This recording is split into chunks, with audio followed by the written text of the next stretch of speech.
Chapter 48. Sanguine Ape Transformation. Chapter 48. Sanguine Ape Transformation. A man and a monkey fell onto the cold and snowy ground. The spirit monkey vomited a huge mouthful of blood that coincidentally landed on Xueqi, splattering all over the latter's face. Xueqi's mouth was filled with the spirit monkey's warm blood. The spirit monkey turned to his side with his eyes drooping and pupils losing focus. He stared blankly at Xueqi, his eyes filled with some indignation, some nostalgia, some reluctance and some regrets. Finally, it closed both its eyes. "Monkey!" Xueqi called out, his heart trembling. The spirit monkey did not move the slightest bit. The vitality in its body was draining rapidly. The mid-stage Foundation establishment cultivator had unsheathed the middle-grade spirit weapon and attacked with all his might. That had a devastating impact to the spirit monkey. If Xueqi had not blocked the weapon with the sanguine crystal bow and the weapon were to pierce through the spirit monkey's body, the monkey could have disintegrated. Xueqi wriggled his body in the snow and crawled to the spirit monkey.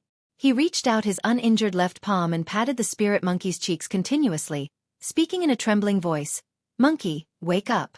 Please don't die." The spirit monkey did not utter a sound. It looked like it had fallen asleep. Xueqi bowed his head. His black hair scattered down and covered both his eyes, which were gradually reddening. It was not light or dark red. It was a bloody scarlet red. It was striking, eerie and frightening. Xueqi was already covered in wounds. After being splashed with and swallowing the spirit monkey's blood, a trace of the spirit monkey's blood had already been integrated into his blood and veins. This trace of blood from the spirit monkey was circulating rampantly in his body and resulted in many strange and chaotic changes. Xueqi's veins and blood were boiling. Besides Xueqi himself, the Joyful Clan people would not be able to sense such changes. The Joyful Clan people floated in mid-air, encircling a man and a monkey. They finally heaved a sigh of relief. Elder Chen looked as though he had a weight off his shoulders. He swallowed his saliva and smiled lightly. "Although there were some hiccups, we still didn't let them escape." At the sound of these words, Elder Chen's face dimmed. Just as he wanted to ask Elder Chen to shut his jinxed mouth up, he heard a sound filled with cold and pervasive murderous intent. "All of you have to die today." Everyone glanced at the source of the sound, only to see Xueqi, who was kneeling on the snow, suddenly standing up and gradually turning his head back. As the cold wind blew past him, a pair of bloody red eyes were revealed. Pest! After being glanced at by this pair of bloody eyes, everyone suddenly felt chills down their spines and could not help gasping in cold. Sanguine Ape Transformation. Just as he finished his words, the energy in the blood and veins of Xueqi's body surged rampantly. His large tendons pulsated, flesh and blood recharged. Body expanded into a strong and huge figure that actually reached a height of 10 feet. 10 feet was already slightly more than 3 meters tall. He was 2 times taller than an ordinary man. Although the Joyful Clan people were flying in the air, they were at most at the height of about 10 feet. If they were too far away, their control of the spirit weapons would definitely weaken. However, Xueqi's current height was already 10 feet. Both his eyes were at the same level as the Joyful Clan people. In comparison to Xueqi, everyone suddenly looked relatively small and insignificant. What monster is this? Some of the Qi refinement warriors were so scared that they turned as white as a sheet. Their voices were trembling. Giant. Wrong. This appearance did not belong to the human clan. Sanguine Ape Transformation's transformation was not restricted to the body figure and height.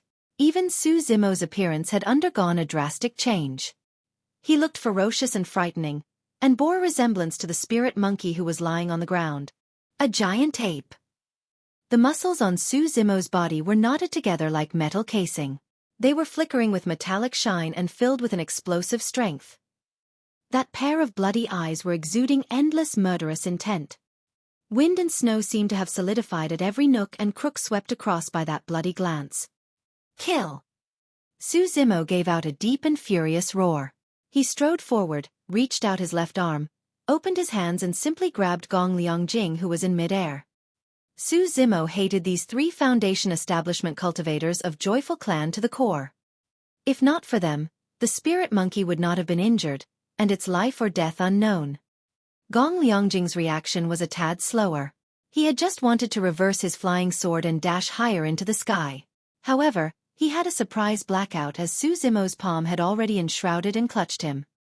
Su Zimo squeezed hard. Poof! A mist of blood filled the air. Gong Liangjing, who was at the early-stage Foundation establishment realm, was crushed by Su Zimo. At this moment, Elder Chen and Elder Chan had just flew to a height of 20 feet. When they looked back instinctively, their eyes met with this gruesome and bloody scene. They could not help shivering with shock and fear in their hearts. It is no wonder that this Su Zimo's body is so scary. It is because he is not human but demon. He is a spirit beast. Elder Chen said coldly. He could still feel the fear in his heart. Should we report this to the clan first and get more reinforcements to come here? Elder Chen was also feeling a little scared. Elder Chen waved his hands and said, "We don't need to worry. This Su Zimo must have used some demon techniques to stimulate the potential of his body. He can't hang on for too long." Just as he finished his words, Elder Chen saw something from the corner of his eye and was scared out of his wits. He did not even have the time to call out to Elder Chen as he started fleeing to one side. Bang! Both Su Zimo's feet stepped on the ground heavily. His legs bent slightly and then jumped into the air. Initially, there was nothing to be alarmed about a jump. However, Su Zimo's leap actually covered a height of 10 feet. How strong must the body be in order to erupt such frightening strength? Elder Chen heard a deafening sound. Slightly distracted, he felt his vision dimming and he looked up instinctively. Unknowingly, Su Zimo had already appeared at the top of his head. A humongous footprint landed and trampled with the power capable of destroying everything. Bang! The footprint landed on top of Elder Chen's head. The protection talisman was shining brightly and shaking vigorously. Lines of cracks appeared on its surface. This protection talisman had been released for a long time. Hence, there was very little spirit chi left on it. On the impact of Su Zimo's violent strength, it was instantly on the verge of collapse and could shatter to pieces at any point in time. Once the protection talisman lost its effect, Elder Chen would be no different from other chi refinement warriors in front of Su Zimo. Elder Chen turned pale with fright.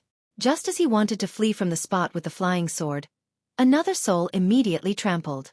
There was hardly any pause in between. This time, it was even more ferocious, strong and powerful. Divine steed trampling.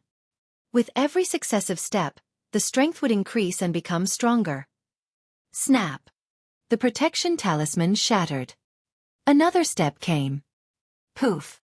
Elder Chen was directly trampled till death by Su Zimo and ground into minced meat. In the blink of an eye, 2 out of the remaining 3 elders of Joyful Clan had died. Only the mid-stage Foundation establishment Elder Chen was left.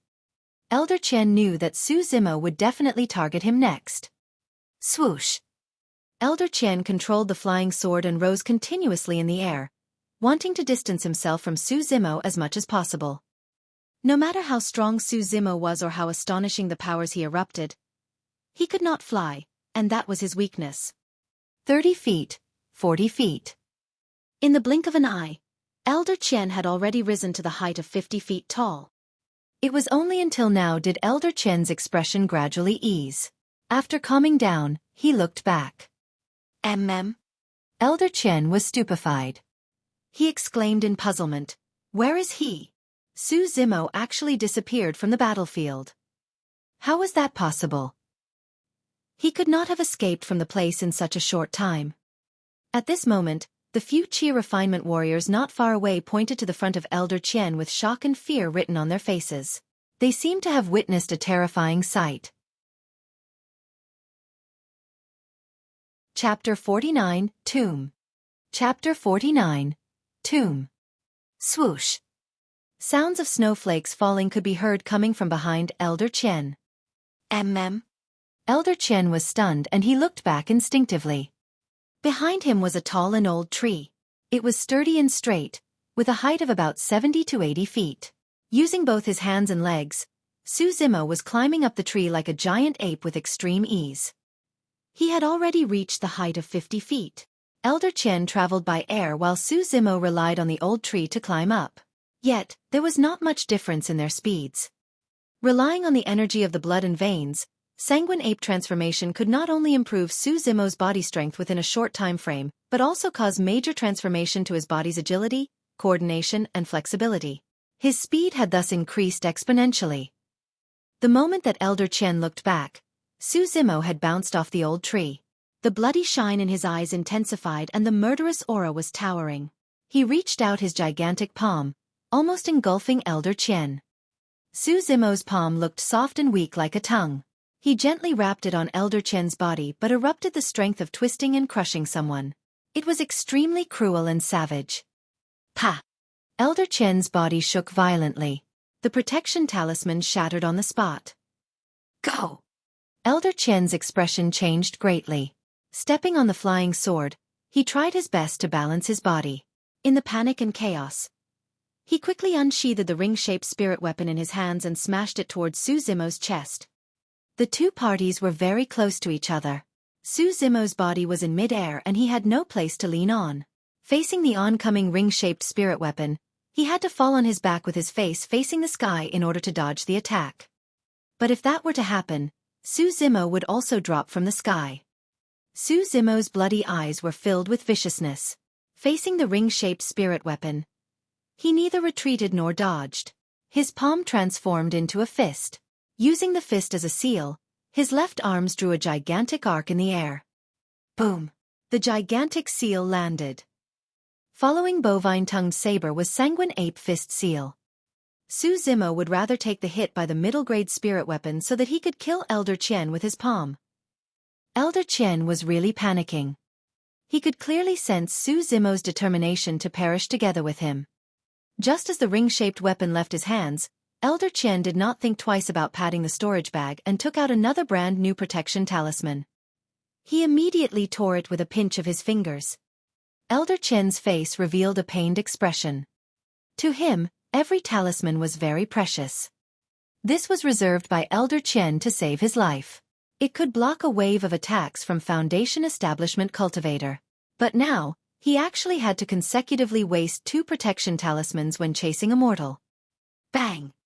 The ring-shaped spirit weapon crashed onto Xueqi's chest directly, as if it had hit something strong and hard. The sound of bones cracking could be heard. Xueqi's chest caved in deeply, his blood and flesh were mangled. If Elder Chen had not been distracted by the tearing of the protection talisman and as a result, caused insufficient energy to condense on the spirit weapon, Xueqi would have died instantly when he released Sanguine Ape transformation. Simultaneously, Xueqi's fist transformed into a gigantic seal and smashed on the top of Elder Chen's head heavily. Bang! The gigantic fist collided with the glowing shield formed by the protection talisman and erupted a deafening sound. Waves of air gushed and turned the falling snowflakes in the surroundings to vapors instantly. I blocked it. Elder Chen did not care about rejoicing. He escaped from the place on his flying sword as soon as possible. On the other hand, Xueqi's figure dropped from the sky. Fresh blood was spilling from his mouth but the murderous gleam in his eyes did not reduce. He was still glaring viciously at Elder Chen who was fleeing towards a greater height. Bang! Xueqi landed on the snowy ground heavily. Soon after, he turned and got up, panting and gasping heavily. Each breath of his was accompanied by a strong stench of blood. This were signs of grave injury to his internal organs. The injury to tendons and bones could heal fully after resting for 100 days. However, it was extremely hard to cure injuries to the vital organs of the body. Furthermore, no one was clearer than Xueqi about the condition of his own body. The earlier hit by Elder Chen had already crushed his internal organs. He could not live for too long. Elder Chen hid and loitered in the air. He did not leave. In Songlang Mountain Range, none of the other old trees had that kind of height. Elder Chen would not give Xueqi any more chances to come close to him. Xueqi clenched his fists.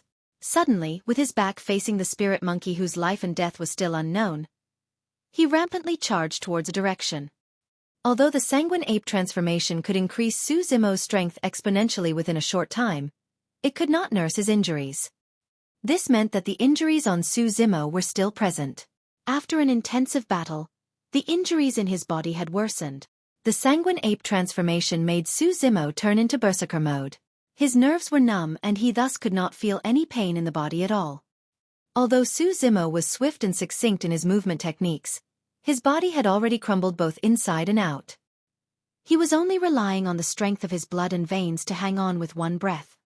When the time of the Sanguine ape transformation was up, Su Zimo would revert back to his original state and become even weaker. At the sight of Su Zimo escaping, Elder Chen chased him hurriedly on the flying sword.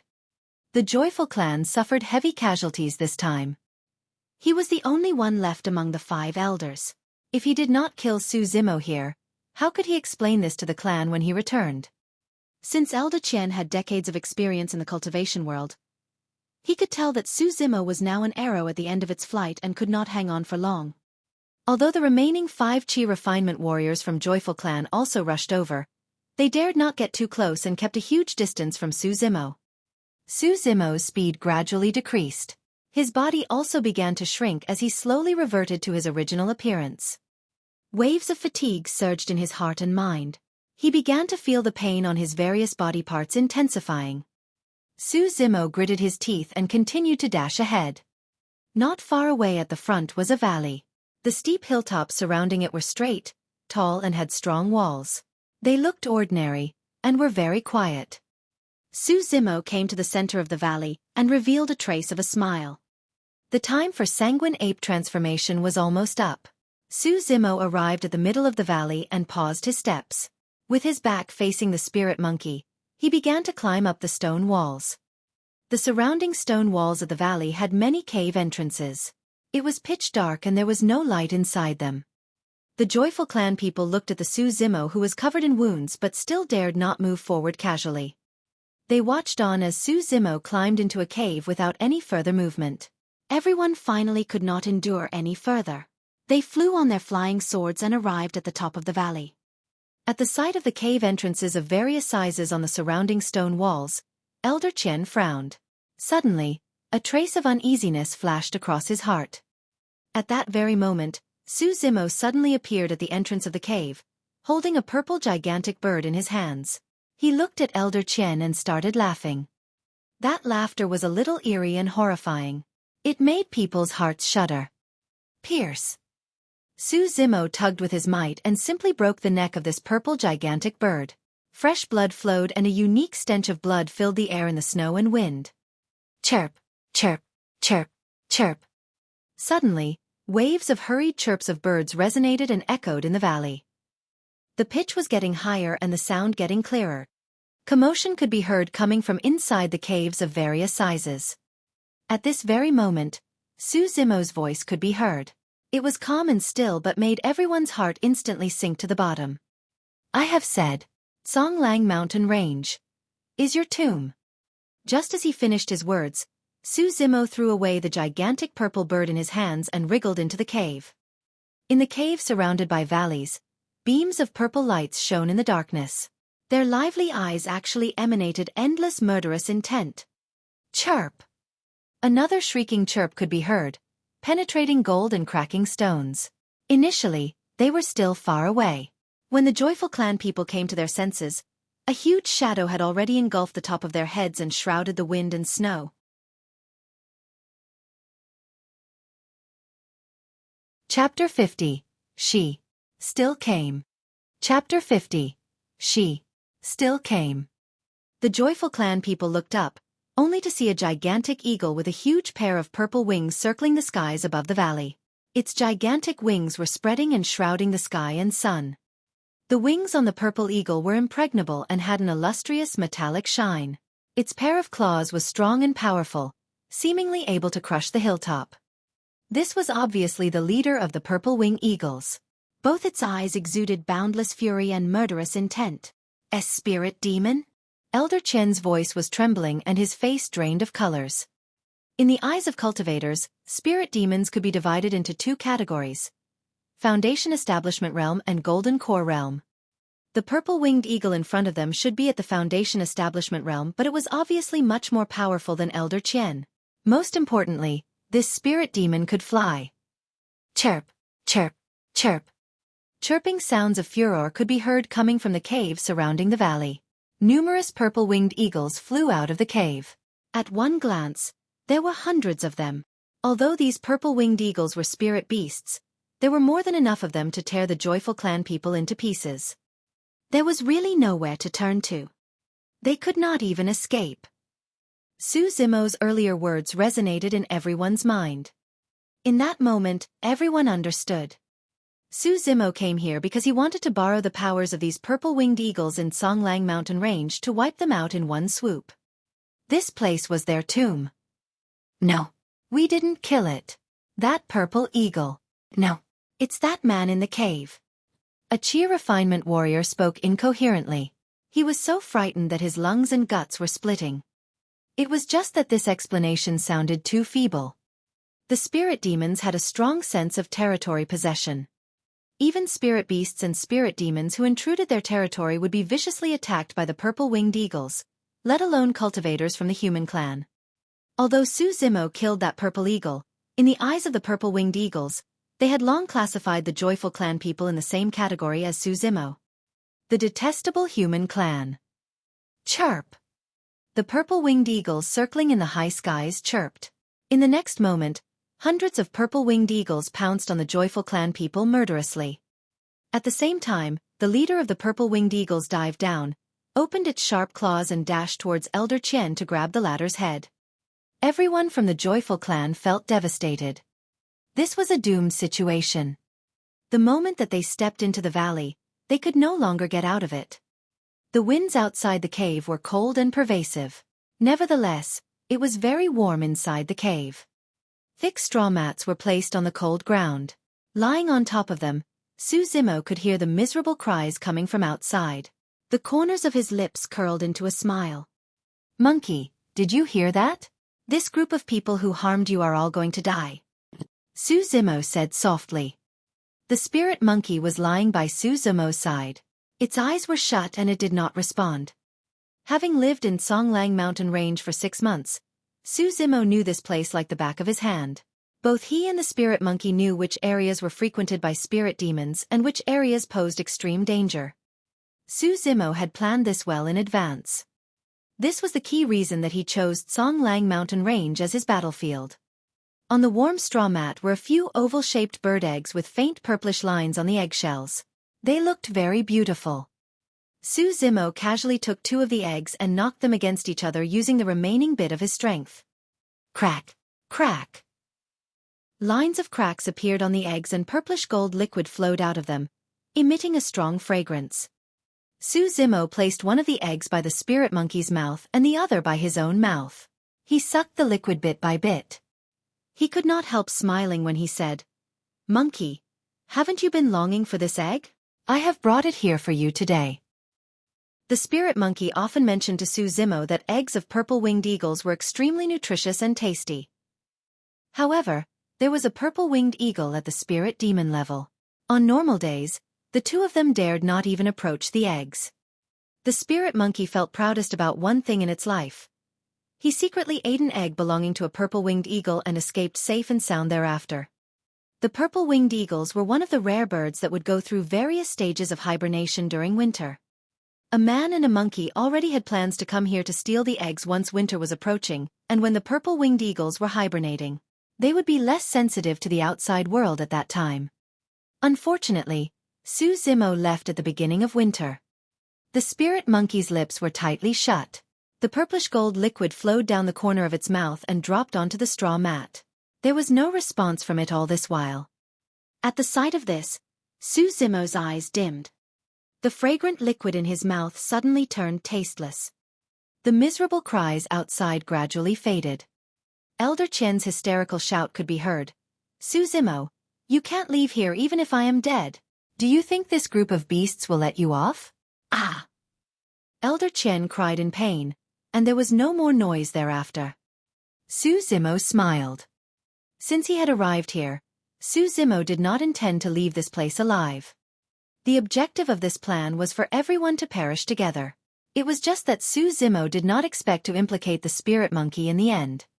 Su Zimo struggled to stand up and walk out of the cave. Looking at the over 50 corpses beyond recognition in the valley, devoured and torn to pieces by the purple-winged eagles, he shook his head. A flash of mockery streaked across his eyes. So what if they were Foundation establishment cultivators? So what if they were an immortal clan? Eventually, they still died in an obscure corner of this Tsonglang mountain range without anyone knowing. In actual fact, one would say that the death of the joyful clan people was due to Su Zimo's trap rather than being devoured by the purple-winged eagles.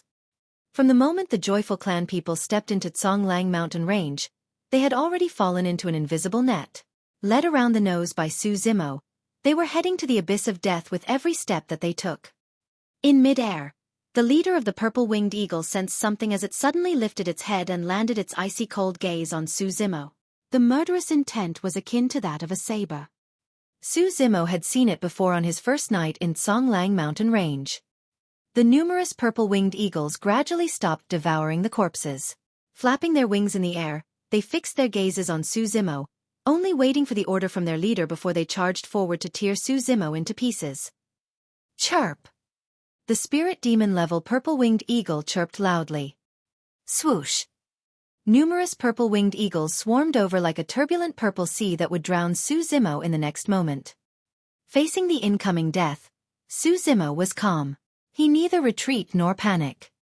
From the moment that he embarked on the path of cultivation, Daiyu had told him that he would face unimaginable dangers and could lose his life at any time.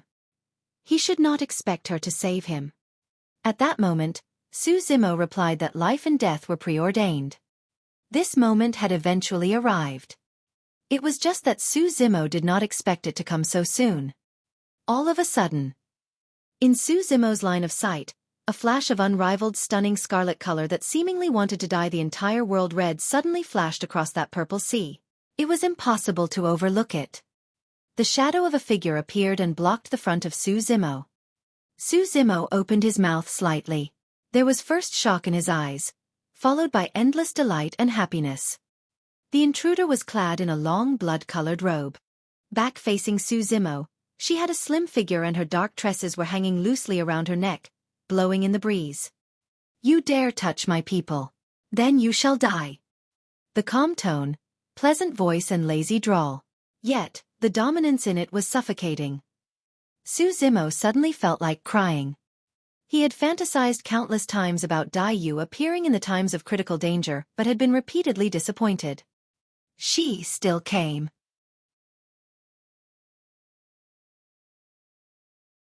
Chapter 51. A Tiger's Prowess at Hearts. Chapter 51. A Tiger's Prowess at Heart. Su Zimo opened his eyes wide to catch a clear glimpse of Daiyu's every move, but waves of fatigue hit him. No longer able to endure it, he collapsed. From the battle in the capital to the slaying of Luo Tianwu in Jianan City, the ambush in Songlang mountain range to the journey of running for his life, he had not slept or rested for more than 2 weeks. Having traveled day and night, Su Zimo had already exhausted the last bit of strength in his body. The moment that he shut his eyes, Su Zimo could only see Daiyu stretching out her fair palm and blocking that torrential purple sea with extreme ease. In the next moment, Daiyu clenched her fists. The purple sea exploded instantly, emanating a sorrowful yet breathtaking mist of blood. Su Zimo fainted. Not knowing how long had passed, Su Zimo gradually regained his consciousness. He could sense a familiar aura when he opened his eyes. This was the cultivation field. Su Zimo was soaked in the wooden barrel. He seemed to have returned to 1 year ago.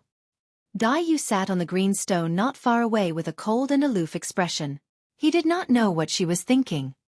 Where is the monkey? How is he? The first thing that Su Zimo did when he woke up was to check on the spirit monkey's condition. Daiyu did not reply. Su Zimo hurried to explain. There is a spirit monkey lying in that cave. He is my friend and suffered grave injuries in order to save me. Miss Dai, you must save it. He. Su Zimo was anxious, but he could not continue further. Given Daiyu's temperament, it was already surprising that she would appear to save him. Why would she care about the life of a spirit beast? After some time, Daiyu said nonchalantly, You don't need to bother about it. Its physique is much stronger than you. Ah! Su Zimo was momentarily stunned. Thereafter, he was overjoyed. He pursued, The monkey is still alive. Daiyu was silent, seemingly like she could not be bothered to respond. Su Zimo could not help smiling. He continuously nodded and muttered to himself, "Not bad, not bad. Since I managed to survive and that damn monkey's physique is stronger than mine, it must still be alive."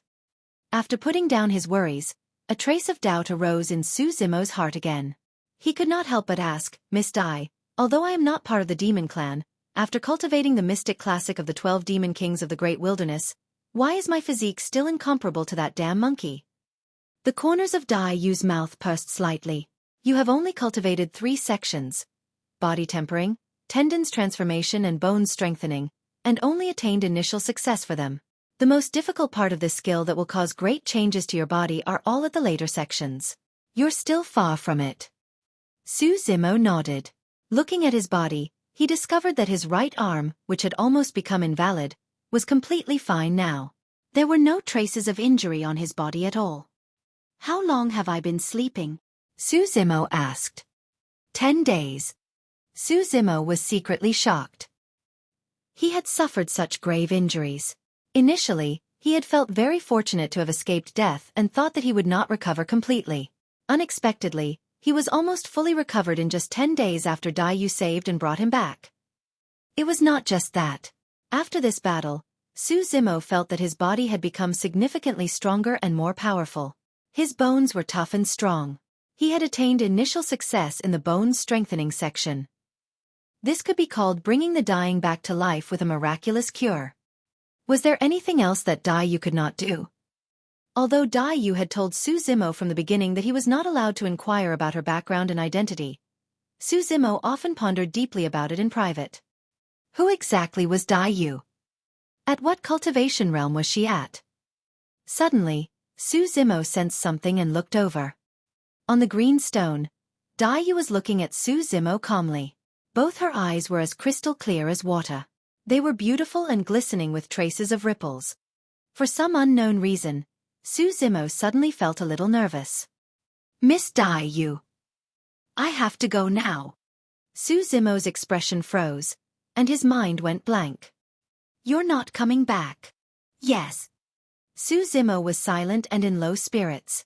In that instant, the joyful feelings of surviving a calamity vanished completely into the thin air. Dai Yu said, "I can't teach you anymore. Hence, I have planted a spirit root in you. The quality won't be any lesser than the heaven spirit root. For your next steps, go look for an immortal cultivation clan to join." "Can a spirit root be planted?" "Others cannot, but I can." Dai Yu seemed to have thought of something. She smiled faintly and said, "After going into immortal cultivation, you can also execute sword kinesis flight. You won't be in such embarrassing situations again." Cultivators could execute sword kinesis flight and take down the enemy's head within 1,000 miles. It would be untrue if one were to say that he was not envious of this. If he had heard this news earlier, Su Zimo would definitely feel thrilled and overjoyed. However, Su Zimo really could not lift his spirits now. "Why?" After a long time of silence, Su Zimo looked up and asked, "Do you know why I led you onto the path of cultivation?" Dai Yu questioned him instead. Su Zimo shook his head. 1 year ago, when Su Zimo was down and out and almost lost everything, Dai Yu appeared before him and asked, "Do you wish to cultivate?" That scene, those words. Su Zimo would never forget them for life. However, Su Zimo did not know why Dai Yu had imparted him Demon Clan cultivation technique and taught him cultivation. There are 2 reasons. First, when we met 3 years ago, I was at my weakest state. It can be considered that you saved my life by bringing me here. Over the next 2 years, you prepared meals and sent them to my doorsteps every day, never stopping once. Although I ignored you, I remember all of it. At the mention of this, Dai Yu's slender figure left the green stone. Her entire charisma transformed, exuding an air of arrogance overriding the heaven and earth and could not be overlooked. She raised her voice and said, "I, Dai Yu, had never pleaded with anyone or owed anyone anything, except for you. Imparting you cultivation techniques is considered the closing of this karma." Su Zimo was stunned. Who could be so certain of not pleading with anyone in their entire life? Even immortals could not help feeling fearful at times. To not plead with anyone for life and attain Dai Yu's success, it was hard to imagine the adversities that one would need to experience. There is also another reason. I saw my old self in you. Dai Yu looked at Su Zimo and said, "Your exterior appearance is frail and weak, but you have the prowess of a tiger at heart. It is just that this ferocious tiger has been in a deep slumber. 1 year ago, the departure of your childhood sweetheart and the bullying by perfected Song Lang had awakened this ferocious tiger in your heart. Do you still remember your reaction when that rogue came to murder you 1 year ago?" Su Zimo pursed his lips gently and did not utter a word. "You almost killed him." Dai Yu continued. "Who would imagine that a frail and weak-looking scholar would have such a calm look in his eyes when he felt murderous? Your wrists were so steady. At that moment in my eyes, you were a jade that had not been carved and polished. You are born to venture into the cruel and bloody cultivation world." Su Zimo felt a little emotional. If Dai Yu had not led him onto the path of cultivation back then, he would most likely have died of depression in the remaining years of his life, much less to mention the blood feud of the Su family. Even if he was a tiger at heart, he did not have a spirit root. Hence, he could only be an old tiger without any claws. Seemingly sensing Su Zimo's thoughts, Dai Yu furrowed her brows gently and said in puzzlement, "Your endowment is 1 in a million, but you lacked a spirit root. Logically, everyone should be born with a spirit root. It is just that there is differentiation between the stronger and weaker spirit roots. However, in this part of the world, many people don't have a spirit root. This is very strange." After pausing for a while, Dai Yu shook her head and said, "Forget it. There are hidden secrets in every part of the world. I don't have the time to probe either. I should be leaving." Having said that, Dai Yu's figure moved and she headed outside. Su Zimo hurriedly jumped out from the wooden barrel, casually grabbed a piece of clothing to cover himself and chased after her.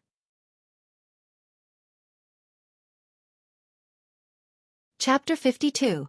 Transformed into butterflies and left. Chapter 52.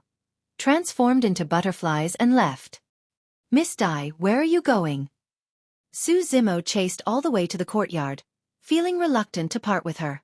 He called out loud, "Of course it's back to my world." Dai Yu turned around and looked at Su Zimo with a smile on her face, as she said jokingly, "You and I are from 2 different worlds." This was what Shan Mengqi said to Su Zimo when she left him back then. Now that the same words were spoken by Dai Yu, there was no contempt in it. Instead, it seemed as if they were very good long-time friends and were joking with each other. Of course, there was a hint of melancholy to it. Dai Yu had never used this tone when she spoke to Su Zimo. She seldom smiled at him.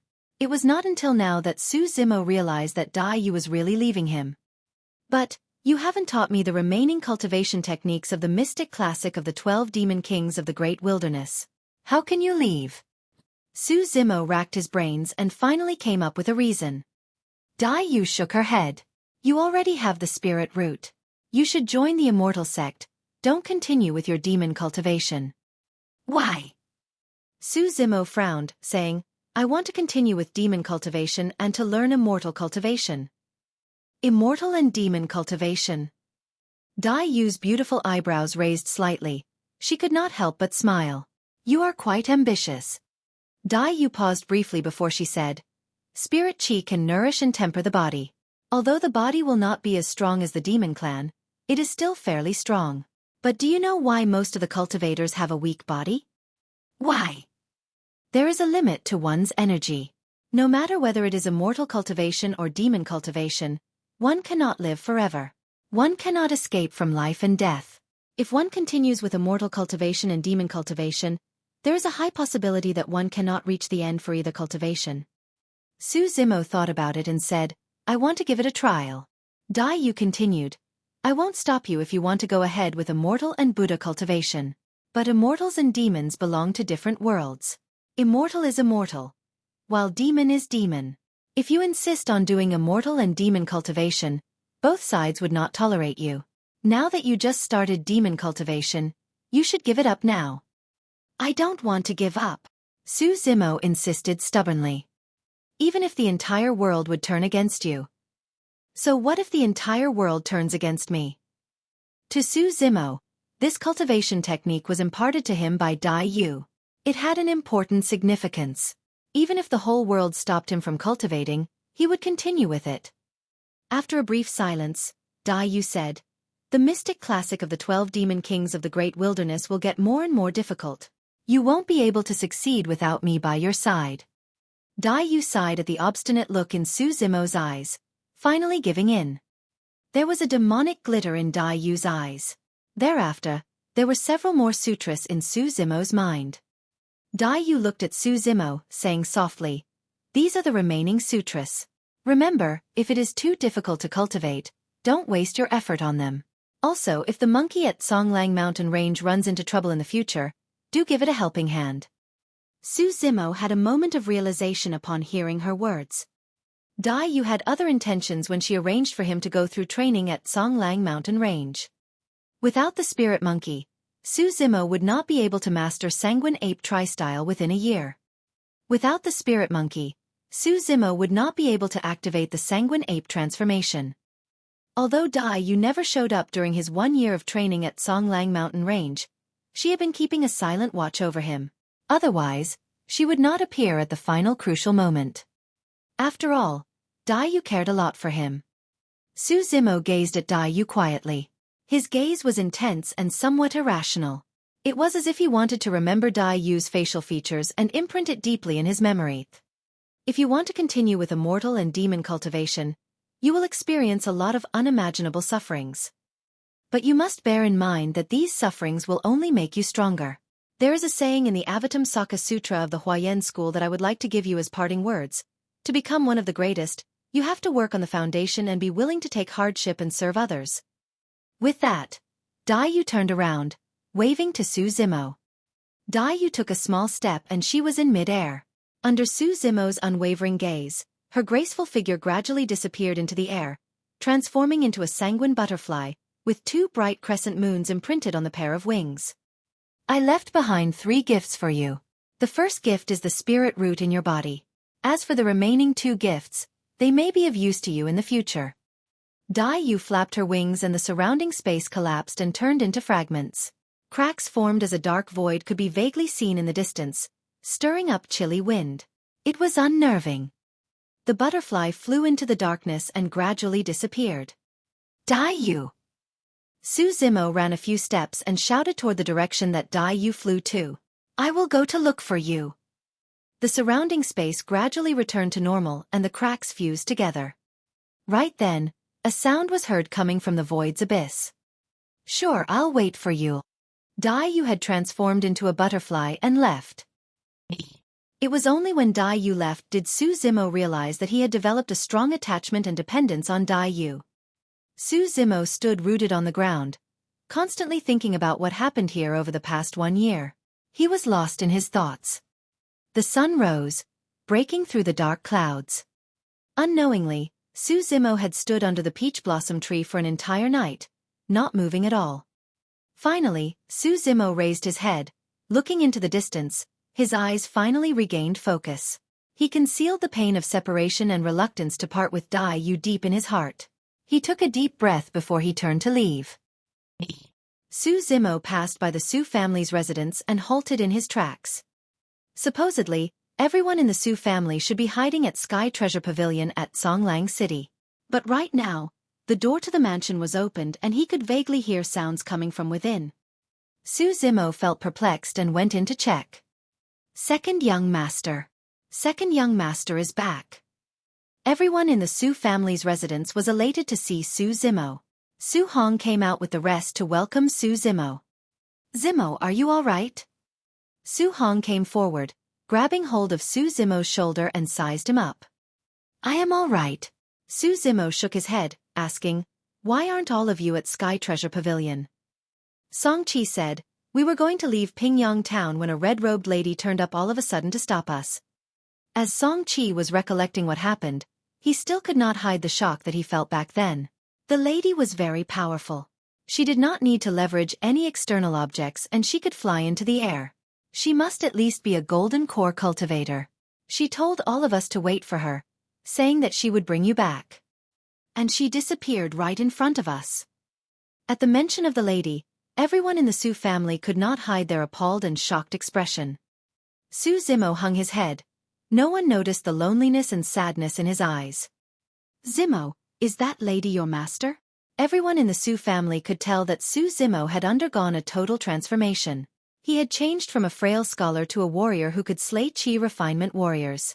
It must be due to the mysterious lady. She is not my master. Su Zimo shook his head.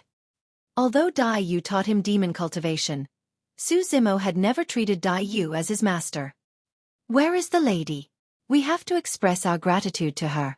We must not neglect her, Su Hong continued to say. She's gone. Su Zimo said softly. Everyone was silent. Su Zimo recovered himself and smiled. Brother, what plans do you have next? The Su family's situation was tricky. They could not go to the country of Yen, and they could not stay in the country of Qi. They could only leave their homeland to stay in other states. I have no idea as well. Su Hong sighed softly, looking toward the country of Yen that was far in the distance as he said in a low voice, I still can't bear to leave. Right then, a black armored cavalry galloped from afar and shouted loudly even before he reached. Report, young master, the country of Yan's army are closing in. There are at least hundreds of thousands of them. Among them were cultivators as well.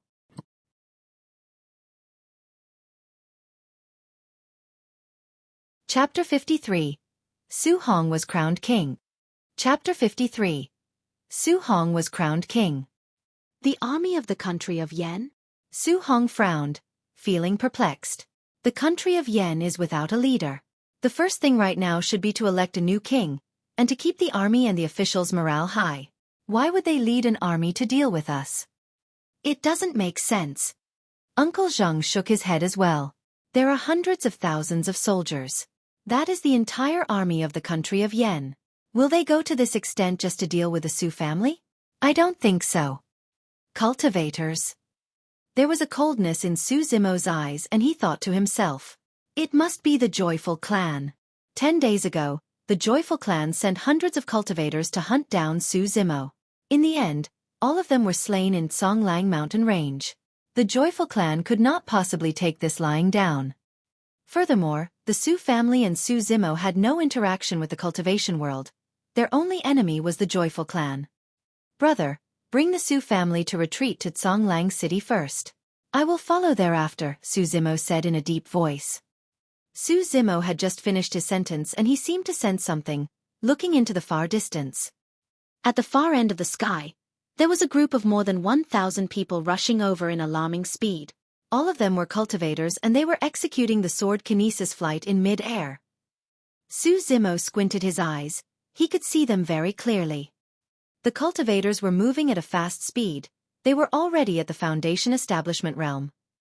This was a group that was made up entirely of Foundation Establishment cultivators. Could the Joyful Clan be so powerful? It's too late. Song Qi looked grim as he shook his head. Su Hong clenched his fists, saying in a cold voice, I will gather the black armored cavalry. We can't possibly sit here waiting for our deaths. Wait a minute. Su Zimo stopped Su Hong, shaking his head. Don't act rashly, we will act according to the circumstances. Regardless of whether it was Su Hong or Song Qi, they had not sparred with Foundation Establishment cultivators before. But Su Zimo knew the abilities of the Foundation Establishment cultivators very well. If the group of more than 1,000 Foundation Establishment cultivators attacked them, a 50,000-strong black armored cavalry would be wiped out, notwithstanding a 5,000-strong black armored cavalry. They were not at Songlang mountain range. Su Zimo was not the opponent of one Foundation Establishment cultivator, let alone 1,000 Foundation Establishment cultivators. They could do nothing but wait. The 1,000 Foundation Establishment cultivators reached the sky of Pingyang town in no time. They were dressed uniformly, and they exuded the harsh and murderous aura. They did not look like cultivators. Instead they seemed more like the National Army.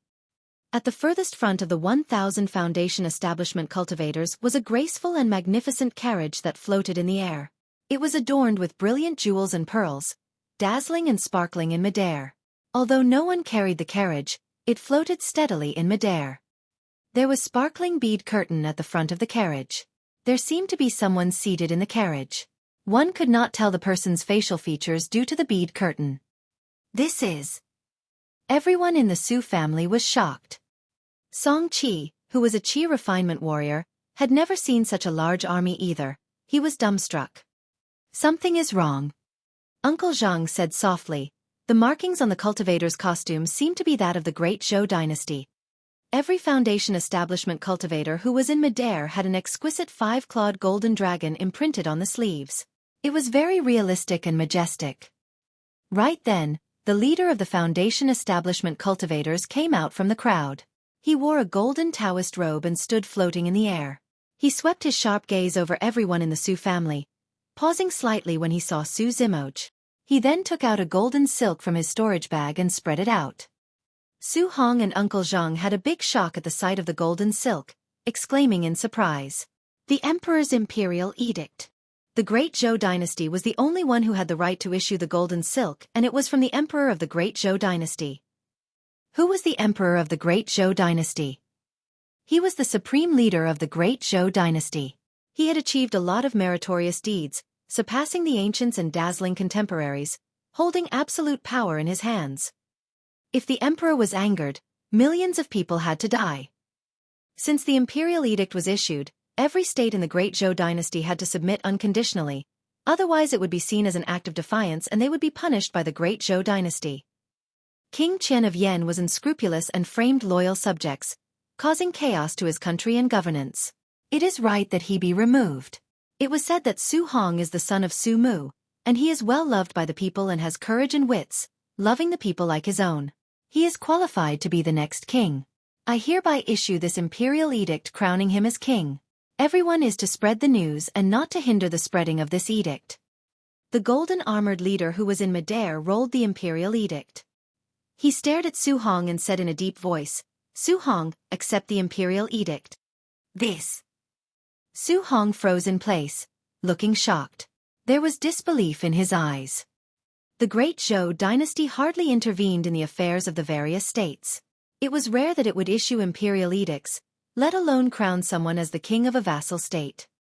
It was not that Su Hong did not want to be the king.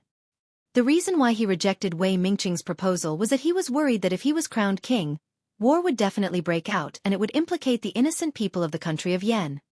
But right now, with the imperial edict, Su Hong could be crowned the king and yet there would be no wars in the country of Yen.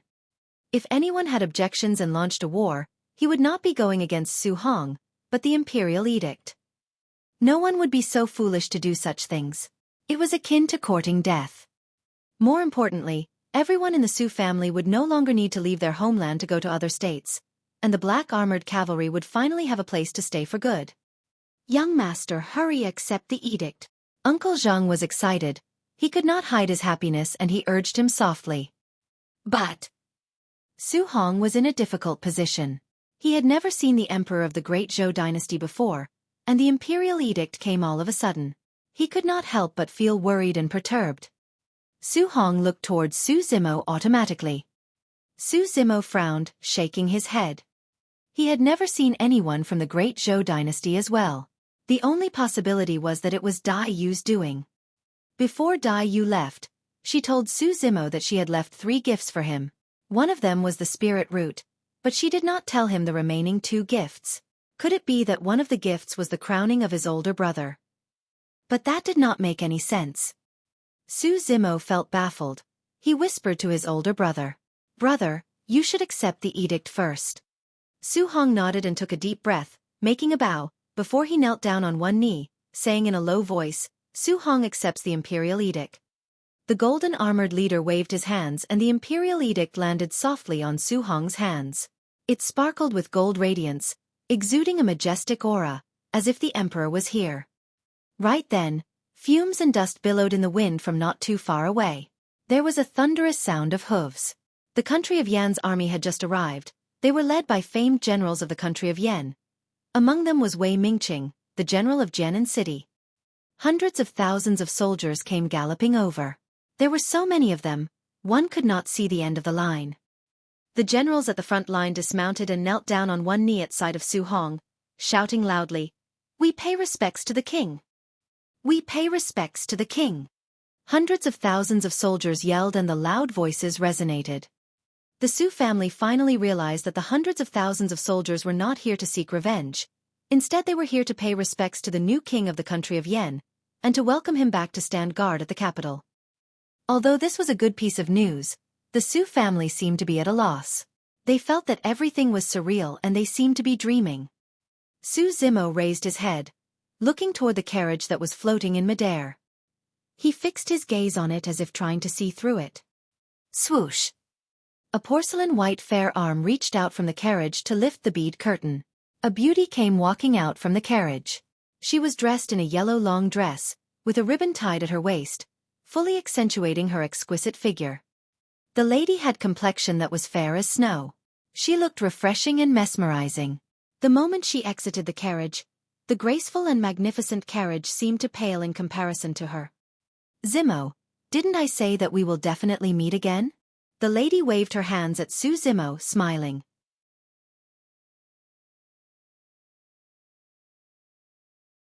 Chapter 54. Annihilation. Chapter 54. Annihilation. Upon hearing what the lady said, everyone present could not help but brim with curiosity. Swoosh, swoosh, swoosh.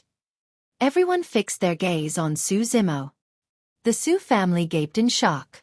Everyone could tell that the lady in front was from a noble family and had a powerful background.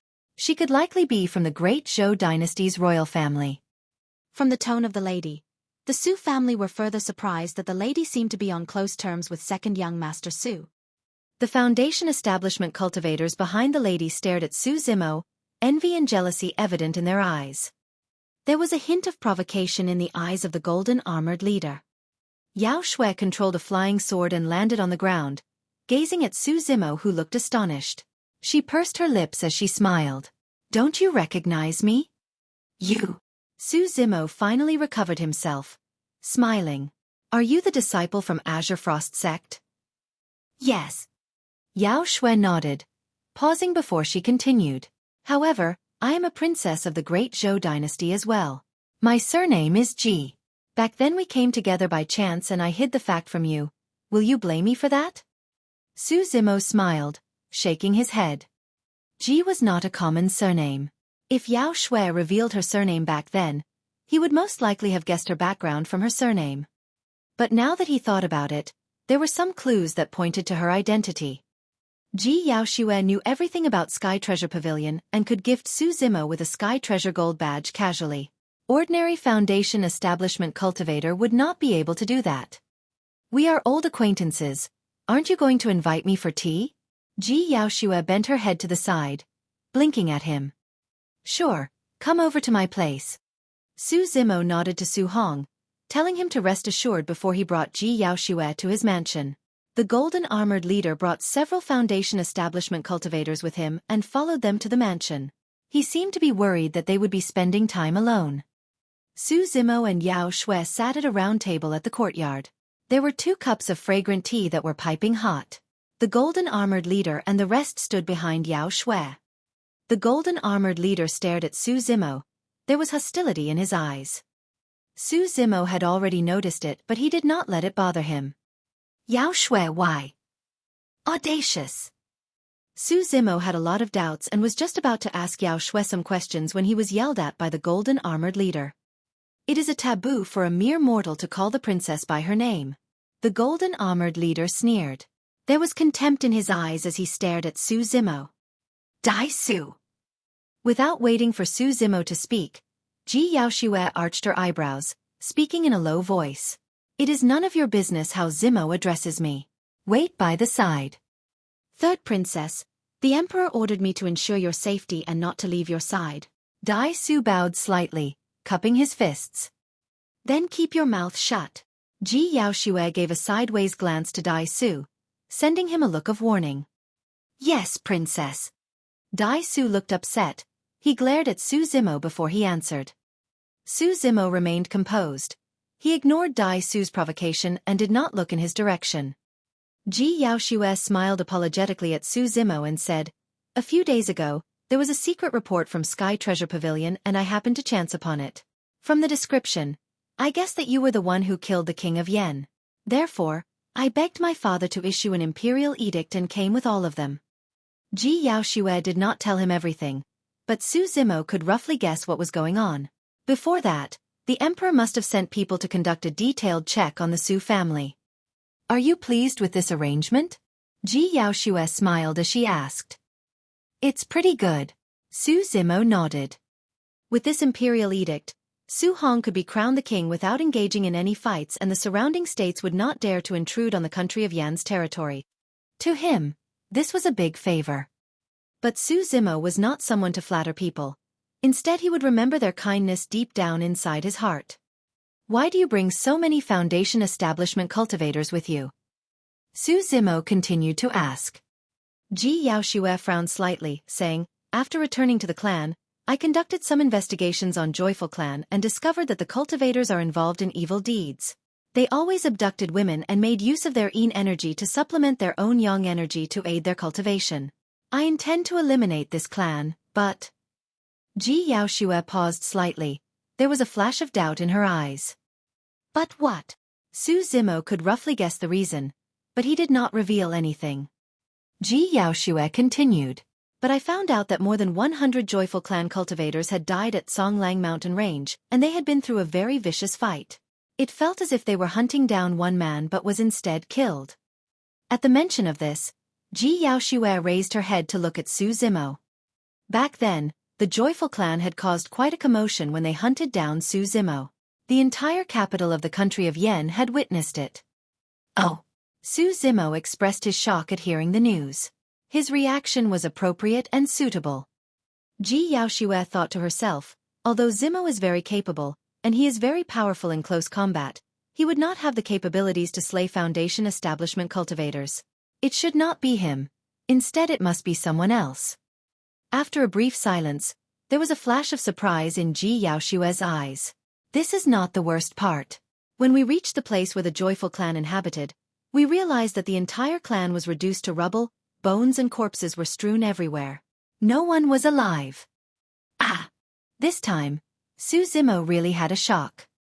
Although Su Zimo killed hundreds of cultivators from the Joyful Clan, the clan was still around. If there was a chance, the Joyful Clan would definitely seek revenge. 10 days had passed, but there were no news from the Joyful Clan.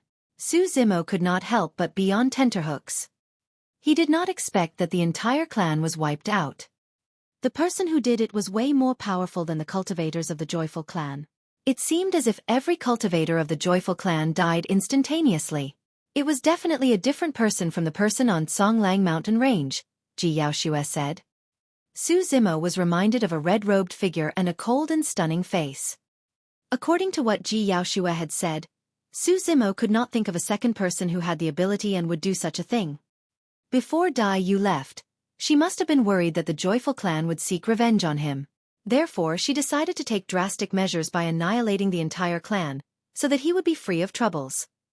However, Su Zimo would never tell anyone about this. Ji Yaoxue let out a long breath before she smiled and said, Let's not talk about this. Other than to crown a new king, there is another reason why I made this trip, and it is because of you. What is it? Su Zimo asked.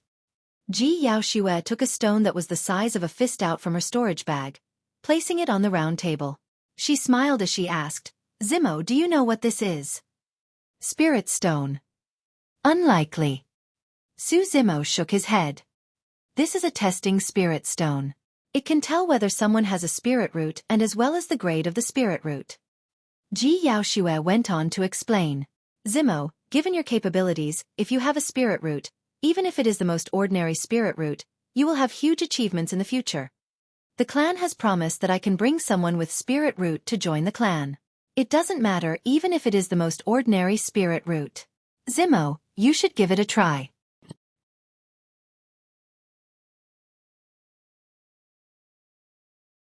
Chapter 55. The 5 Main Clans. Chapter 55. The 5 Main Clans. Su Zimo looked at the testing spirit stone. He did not stretch out his hands, instead he seemed to be pondering. Before Dai Yu left, she had planted the spirit root for him. He knew that it might be as good as the heaven spirit root. Su Zimo had no doubts about that. Su Zimo had another thought after listening to what Ji Yaoxue had just said. Ji Yaoxue thought that Su Zimo did not really know much about her clan. That was why he was reluctant to stretch out his hands. She began to explain. In the Great Zhou dynasty's territory, there are 5 strongest clans. Zimo, you can be assured that the clan, Azure Frost sect that I am in, is among the 5 strongest clans. Su Zimo was interested and he asked all of a sudden, what are the 4 other clans? The 5 main clans are Iridescent Clouds Palace, Southern Mountains Clan, True Fire Sect, Azure Frost Sect and Ethereal Peak. Su Zimo lowered his head, blowing lightly at the tea leaves floating on the tea. There was a fleeting coldness in his eyes at the mention of Iridescent Clouds Palace. Su Zimo looked up, his expression normal as he asked, I suppose for those who join the 5 main clans, they have a high requirement for the spirit root, is that so? Ji Yaoxue nodded and said, if you want to join the 5 main clans, one needs to have at least a superior class spirit root. Having a pseudo-spirit root and ordinary spirit root will not meet the mark. However, Zimo, you can rest assured that even if yours is a pseudo-spirit root, I can bring you to join the clan as well. The spirit root could be categorized into 5 grades: pseudo-spirit root, ordinary spirit root, superior class spirit root, earth spirit root and the most rare heaven spirit root. That was to say, since Zhou Dingyun and Shen Mingqi were chosen by perfected Song Lang from Iridescent Clouds Palace, they must at least have the superior class or higher grade spirit root. Su Zimo smiled and took a sip of tea, asking casually, is there any feud between the 5 main clans? Or rather, which among the 5 clans is stronger? Feud. Ji Yaoxue shook her head. This I do not know, but Iridescent Clouds Palace and True Fire Sect are situated quite close to each other and have been getting along well. The 5 main clans are similar to each other in terms of capabilities and each has their own strengths, of which, Ethereal Peak is the most mysterious. In the Great Zhou Dynasty, we will hold a grand match between clans every 10 years. Every clan within the territory of the Great Zhou Dynasty can take part in it, regardless of its size. The 5 main clans have ranked the top 10 in terms of movement techniques, elixir refinement, weapon refinement and creating talismans. Su Zimo narrowed his eyes, seemingly pondering about something. Since True Fire Sect and Iridescent Clouds Palace were on close terms, Su Zimo would never join them. As for joining Azure Frost Sect, Su Zimo wanted to give this opportunity to Su Hong and Su Xiaoning. As to who would join the sect, it was entirely up to their destiny. That left Su Zimo with only Southern Mountains Clan and Ethereal Peak. Su Zimo asked again, among the 5 main clans, which is closest to the country of Yen? Ji Yaoxue took out a map made from animal skin out of her storage bag. She took a closer look before saying, the closest is Ethereal Peak. Su Zimo nodded, not saying any more. Zimo, why do you ask all these? Hurry, you should check your spirit root. Ji Yaoxue urged him once again. Su Zimo smiled lightly. Some cultivator had checked for me and said that I don't have a spirit root, so I won't do the testing. Ji Yaoxue could not hide her disappointment. But she wanted to give it another try and so she tried persuading him again. Perhaps the person had seen it wrongly. You should check it again. Su Zimo said in a low voice, Yaoxue, this is a good chance. I have 2 closest kins and I would like for them to give it a try, to see whether they have a chance to join Azure Frost Sect. This is good as well. Ji Yaoxue hesitated slightly before she agreed. Su Zimo stood up to thank her and he came out with Su Hong and Su Xiaoning, explaining to them briefly how the testing spirit stone worked, and telling them to give it a try. Su Hong waved his hands, shaking his head. I don't need to try. Even if I have spirit root, I won't take the cultivation path. Among the 3 of us, one has to inherit our father's legacy and continue with his work. Xiaoning, you can go ahead to test it. Su Xiaoning was hesitant, she seemed afraid, looking towards Su Zimo for help. Su Zimo smiled, holding his sister's little hand to the round table, as he spoke in a tender tone. Don't be afraid, all you have to do is to hold on to this stone. Su Xiaoning nodded, still feeling worried, but she seemed to have made up her mind. She went forward to grab hold of the testing spirit stone. At the moment when Su Xiaoning held the testing spirit stone, 5 rays of light in different colors shot out from the testing spirit stone. This was the first time that Su Xiaoning saw something like this. She had a shock and she threw the stone away automatically. The 5 different rays of light represented the 5 elements: metal, wood, water, fire and earth. It was the pseudo-spirit root, the worst spirit root among all. Su Zimo rejoiced greatly in his heart. In any case, This meant that Su Xiaoning had a spirit root, and she could join one of the 5 main clans, Azure Frost Sect. In fact, even without his relationship with Ji Yaoxue, Su Zimo was able to join Azure Frost Sect with the spirit root that Dai Yu planted for him. However, Su Zimo could vaguely sense something amiss and wanted to try to keep a distance between he and Ji Yaoxue. What was Ji Yaoxue's identity? She was the 3rd princess of the Great Zhou dynasty. She was of noble birth. Su Zimo was aware that their encounter this time had riled the guard behind Ji Yaoxue, and he was hostile toward him. If he continued to be on close terms with Ji Yaoxue, he might invite trouble for himself. He was not being afraid of them.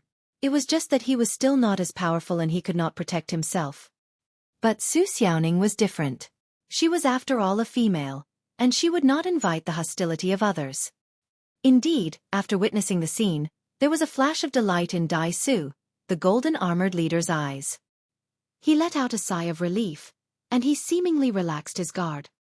Su Zimo looked at Ji Yaoxue, his expression solemn as he spoke in a deep voice. Since that is the case, please bring Xiaoning with you. She is timid, and she has not been to faraway places. Do take extra care of her during cultivation in Azure Frost Sect. You can rest assured that I will definitely take good care of her, Ji Yaoxue said. Brother, I don't wish to part with you or to leave Su family. Su Xiaoning curled her lips, tears welling in her eyes. She was on the brink of crying. Su Hong laughed and said, "It's good to cultivate. It is a golden opportunity. You must not miss the chance. Besides, when you are stronger, I will be asking you for help in the future." Su Xiaoning turned tears into smiles upon hearing Su Hong's teasing words. She nodded seriously. I will work hard to cultivate and come back to help brother in the future. Go along to pack your things and say goodbye to Uncle Zhang and the rest. Su Hong left with Su Xiaoning to pack her things. There was a smile in Su Zimo's eyes as he watched them left. Zimo, Ji Yaoxue wanted to say something but held back her tongue. Su Zimo smiled, standing up to bow to her as he said, "I have to thank you for rendering help this time. It is because of you that the Su family have a place to stay, and Xiaoning has a chance to join Azure Frost Sect. If you have anything to ask of me in the future, I will definitely agree to it." Humph. Dai Su smirked, a hint of sarcasm flashed across his face. He curled his lips. How dare you boast without shame? She is the 3rd princess of the Great Zhou dynasty. How will she ever need your help? Su Zimo smiled lightly, not rebutting his words. Nobody would have imagined that the promise that Su Zimo gave right now would carry a lot of weight in the future.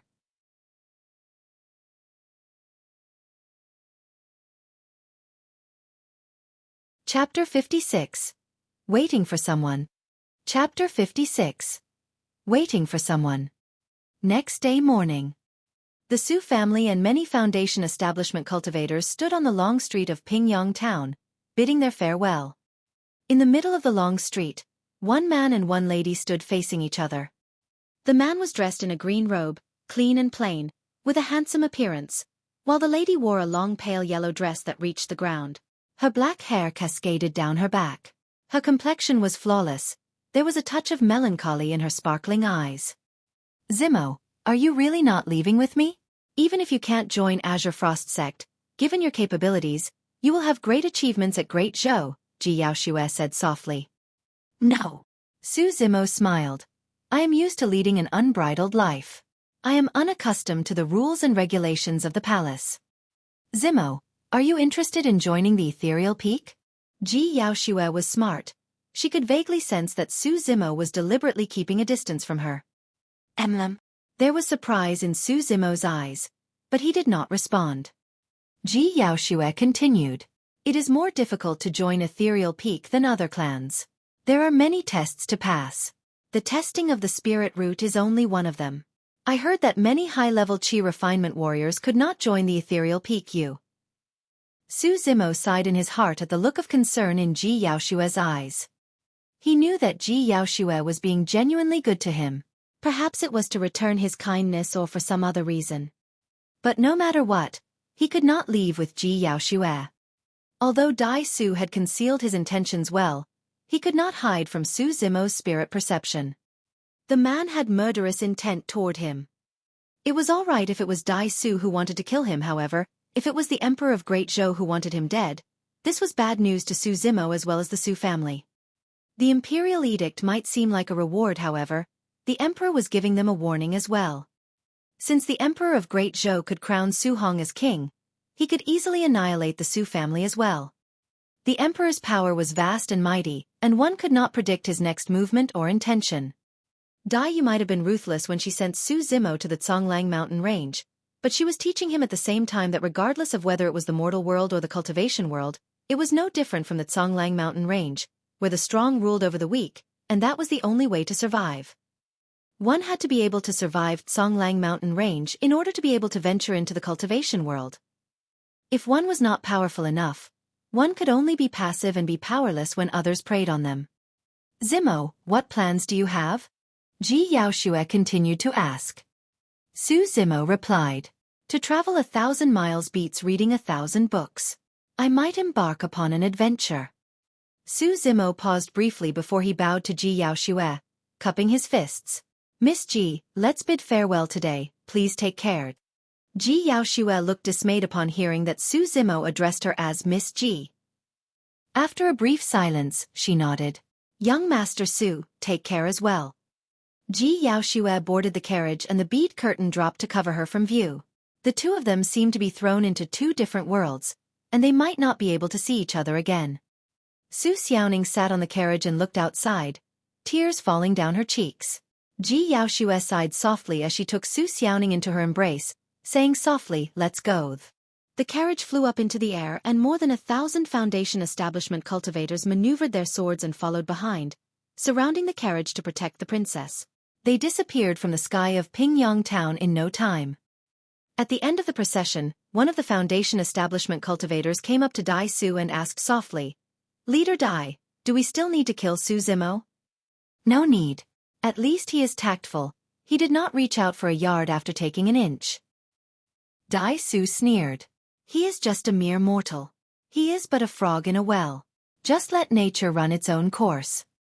In the carriage, Su Xiaoning seemed to be overly upset. She collapsed in Ji Yaoxue's embrace and fell into a deep sleep. The tears at the corner of her eyes were still evident. Ji Yaoxue gazed at the bead curtain, looking forlorn.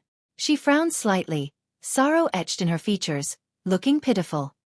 Princess, don't be sad over that man, it's not worth it, Dai Su said softly outside the carriage. Ji Yaoxue did not seem to have heard him. Dai Su continued. Princess, you are of noble birth and you are from the royal family. He is just a nobody. He is not worthy of you. Ji Yaoxue frowned. She checked on Su Xiaoning who was deep asleep in her embrace before she turned her head and said softly, If he is a nobody, then what about you? You don't have to care about my business. You are not qualified. Ji Yaoxue was harsh but she kept her volume down so as not to wake Su Xiaoning up.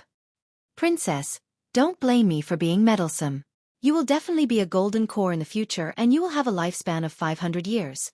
While he is just a mortal and his lifespan is only about 100 years. It is not practical to choose him as your Dao partner. Dai Su continued. Ji Yaoxue's expression darkened, asking all of a sudden, Did my father say anything to you? No, nothing. Dai Su paused momentarily before he quickly denied. Ji Yaoxue clenched her fists in silence, saying in a cold voice, Dai Su, let me warn you, don't you dare to do anything to Su Zimo or the Su family. Dai Su's expression hardened, but he remained silent. After a brief silence, Ji Yaoxue sighed softly, feeling upset. 100 years will pass by in the blink of an eye. I am afraid that I will never have the chance to see him again. Upon hearing this, Dai Su breathed a sigh of relief, finally putting his heart at rest. Ji Yaoxue had finally realized that if she and Su Zimo were on close terms, it would not be helpful to Su Zimo, instead it would bring disaster to him. Ji Yaoxue looked forlorn. She did not notice that Su Xiaoning who was in her embrace batted her eyelashes but did not open her eyes. Pingyang town.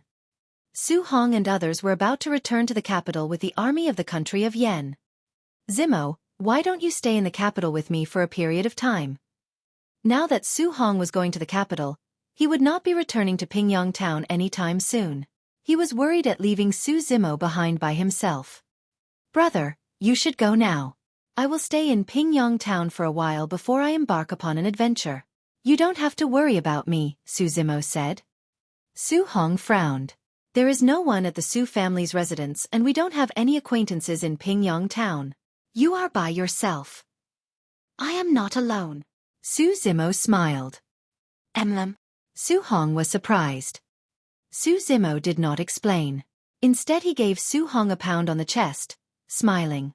"You should hurry to the capital now. There is no need to worry about me.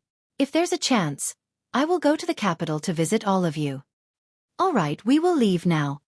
Su Hong mounted the horse and nodded towards Su Zimo. Under the protection of the country of Yan's army, Su Hong and the others of the Su family left for the capital, galloping away. The cold wind howled. Su Zimo walked on the empty long street amidst the wind and snow, looking lonely and desolate from the back. Xiaoning had left, so had Su Hong. Everyone seemed to have left him within a day. When Su Zimo reached his own mansion and he pushed the door open, the wind and snow seemed to have stopped and he could feel a sense of warmth rushing toward him. There seemed to be a lady in a bloody red robe standing under the peach blossom tree. It seemed real and yet ethereal, as she turned to smile at him. Su Zimo was not alone and he did not feel lonely. When he came back to his mansion, it was as if Dai Yu was by his side, watching him cultivate as usual, kicking and beating him occasionally. Su Zimo smiled and closed the door. Su Zimo had no intention of leaving Pingyang town right away. He was waiting. He was waiting for someone. Just like that night 1.5 years ago. Chapter 57. The wine to send him on his way. Chapter 57. The wine to send him on his way. Winter had passed and spring was here. 2 years ago, perfected Song Lang inadvertently passed by Pingyang town and brought 2 people away with him, and that directly or indirectly changed the fate of many people. Zhou Dingyun was one of them. During the 2 years of cultivation in Iridescent Cloud's palace, Zhou Dingyun often thought to himself that without perfected Song Lang, he would still be at the prison in Pingyang town, munching on the cold buns, drinking the icy water, trying hard to please the prison guards. But right now, Zhou Dingyun was a Qi refinement warrior. He was a disciple of Iridescent Cloud's palace. Although he was an outer sect disciple, whenever Zhou Dingyun went to the mortal world, he would be respected and envied by the surrounding mortals. He could decide the life and death of every mortal. Although he was an outer sect disciple, he wore the Taoist robe of Iridescent Cloud's palace. The cultivators from the small clans might have higher cultivation base, but they would show respect for him whenever they saw him. Zhou Dingyun enjoyed this feeling very much. However, that was not enough. Whenever Zhou Dingyun enjoyed the glory of being a Qi refinement warrior, a scene would flash through his mind automatically. There was no moon that night. He knelt in front of a green-robed scholar, tears on his face as he begged for mercy. This scene felt like a thorn that was stuck deeply in Zhou Dingyun's throat. It had become increasingly intolerable and uncomfortable over the past 2 years. The higher Zhou Dingyun's realm was, the more he could not forget the scene. No matter what achievements he had accomplished, it could not erase what happened that night, as well as the shame that the scholar brought him.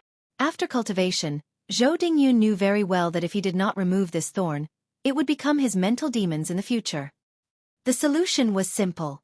He would return to Pingyang town to kill the scholar and annihilate his entire family clan. And right now the time had come. Zhou Dingyun had the earth spirit root. He managed to reach level 8 Qi condensation within 2 years. His speed of cultivation was ranked the top few among other cultivators in his sect. Of course, Shen Mengqi, who joined the sect with him, had heaven spirit root. She had reached perfected Qi condensation and was only 1 step to breaking through Foundation Establishment realm.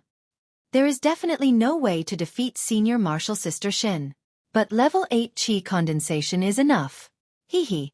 I suppose there is no Qi refinement warrior in the entire Pingyang town. Seeing that Pingyang town was right before him, Zhou Dingyun could feel his blood boiling. He could not help but laugh. In the eyes of the normal folks, there was nothing more proud and happy than a glorious homecoming. And right now, Zhou Dingyun had done even better than a glorious homecoming by coming back as a Qi refinement warrior. Zhou Dingyun was here not only to annihilate the Su family, but also to make Su Zimo kneel in front of him and to torture him viciously, as well as to reduce the prison of Pingyang Town to rubble, killing all the prison guards that used to humiliate him. By the way, Su Zimo's younger sister has good looks. I cannot kill her. Ha! Zhou Dingyun smiled with a lecherous grin. By the time Zhou Dingyun reached Pingyang Town, it was already midnight. It was a dark and gusty night. It was no different from that night 2 years ago. There was no one on the empty street. Zhou Dingyun maneuvered his flying sword to reach Su Zimo's mansion. Zhou Dingyun felt deeply about the familiar mansion. 2 years ago, when he was here to assassinate Su Zimo, he had to climb over the wall carefully to get into the mansion. Right now, he could be open about going into the mansion. To put it more accurately, he could fly into the mansion. He wondered how Su Zimo would react when he saw him execute sword kinesis flight. Would he be scared stiff? Would he kneel down right away, kowtowing to him, begging him for mercy? Zhou Dingyun was full of anticipation. Zhou Dingyun came to the courtyard and looked around. It was no different from how it was 2 years ago. It was the beginning of spring. The peach blossom tree at the courtyard looked the same. The flowers had blossomed and the petals had fallen to the ground. The only change was that there were a sanguine bough and a long saber on the stone table under the peach blossom tree. There was a squeaking sound. The door to one of the rooms in the courtyard opened and out came a green-robed scholar. The green-robed scholar carried a jar of wine, looked calm and composed. He went to the stone table in the courtyard and took a seat casually, pouring 2 bowls of wine. He looked at Zhou Dingyun who was in mid-air as he said calmly, "Come down, I will treat you to a drink." Zhou Dingyun was stunned. He had thought of all kinds of possibilities when they met, but the scene in front of him was totally beyond his expectation. There was no shock. There was no fear. There was no pleading for mercy. There was nothing at all. The green-robed scholar looked calm and indifferent, making Zhou Dingyun even more eager to kill him. What's with the pretense? Zhou Dingyun sneered. He had done a check on Su Zimo. He had no spirit chi. This meant that 2 years had passed and Su Zimo was still immortal. Zhou Dingyun was fearless as he descended into the courtyard, coming up to the stone table, asking all of a sudden, "You seem to have known all along that I will be back, is that so?" "Yes." Su Zimo nodded. "When I let you off 2 years ago, I knew that you would return." "Haha, scholars are indeed smart." Zhou Dingyun broke out into laughter. There was mockery in his eyes, but he changed his tone right then. "However, your so-called wits seem childish to me." Zhou Dingyun had been observing Su Zimo. He was hoping to sense something from his expression. But Zhou Dingyun was disappointed. Su Zimo looked at him calmly. His eyes were clear, and there was not even the slightest bit of fluctuation in his mood. Zhou Dingyun smiled dryly. Fate is so amazing. No one would have imagined that the ruffian from Pingyang Town 2 years ago would become a chi refinement warrior and underwent such huge changes. Oh, by the way, do you know what is a chi refinement warrior? Zhou Dingyun looked at Su Zimo with provocation in his eyes. Su Zimo sighed softly with emotion as he nodded. Yes, the changes are tremendous. Do you know why I chose this time to come back? Zhou Dingyun asked with a raised eyebrow. Why? 2 years ago right here, at a night like this during the same season. It's the 2 of us as well, but... Zhou Dingyun no longer hid his murderous intent in his eyes, as he said coldly, the outcome tonight will be vastly different from that night 2 years. Su Zimo smiled and suddenly pushed the wine bowl toward Zhou Dingyun. He nodded and said, "Take a drink." Zhou Dingyun was on alert. He could not understand why Su Zimo was so calm and composed. At the sight of the bowl of wine in front of him, a thought flashed in Zhou Dingyun's mind. He could not help but sneer. Second young Master Su, I suppose there is something about the wine? So this is what you are counting on. Hee, it's a pity that I have seen through it. Zhou Dingyun thought that Su Zimo had poisoned the wine and was in a hurry for him to drink the wine. There is nothing with the wine. But there is indeed something with the name of the wine. Su Zimo shook his head. What is it? Zhou Dingyun asked automatically. This the wine to send you on your way. Su Zimo raised his head to look at Zhou Dingyun as he said calmly, after drinking this bowl of wine, I will send you on your way. Upon hearing this, Zhou Dingyun could feel the chills on his back. The glance that Su Zimo gave him reminded him of that night 2 years ago.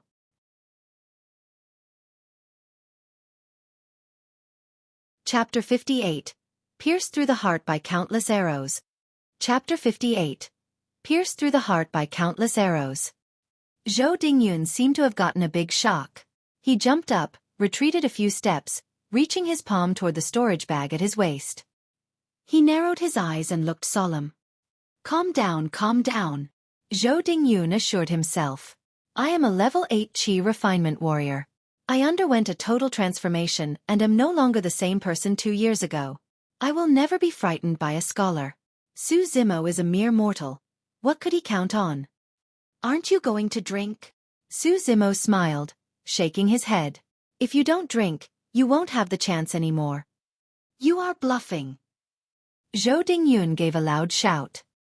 He slapped his palm on the storage bag, maneuvering a flying sword, shooting out a ray of spirit qi from his fingertip.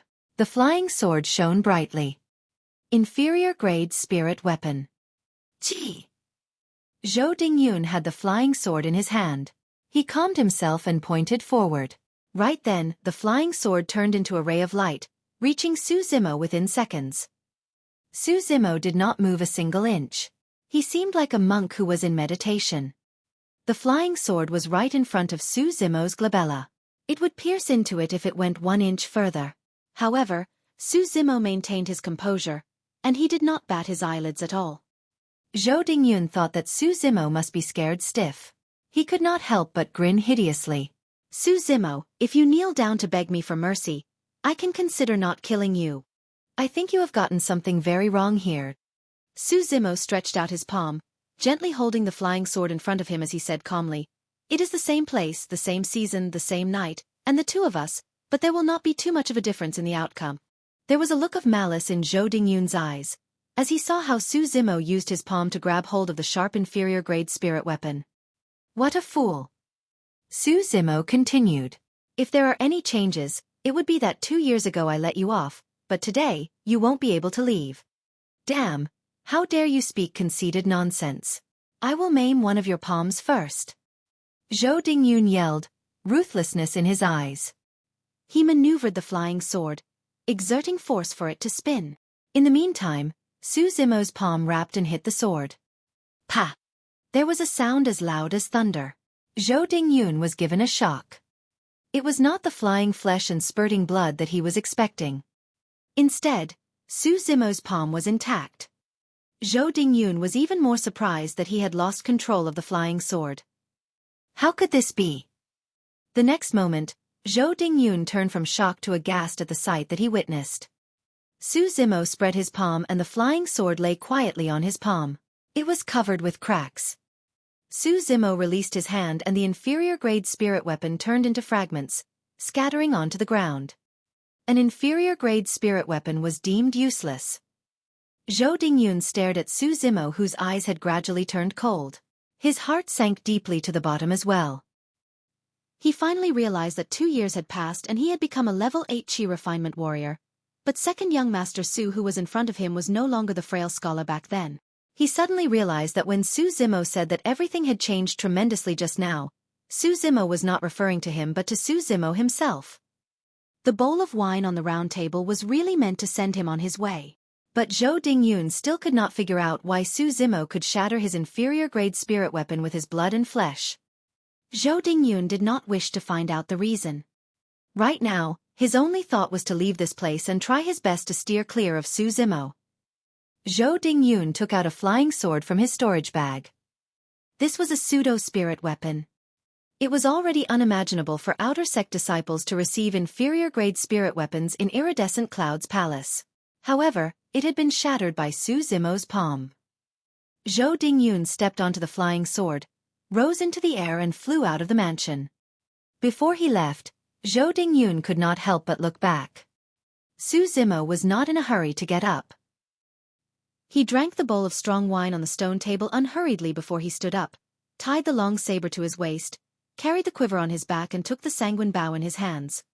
Zhou Dingyun swallowed his saliva, feeling nervous. He turned and used all his energy to maneuver the flying sword, speeding toward the far distance. The wind howled in his ears. Zhou Dingyun could not help but shiver as the wind blew at him. He did not know since when he broke out in cold sweats. Zhou Dingyun left Pingyang town in no time. The Zhonglang mountain range was not far in the distance.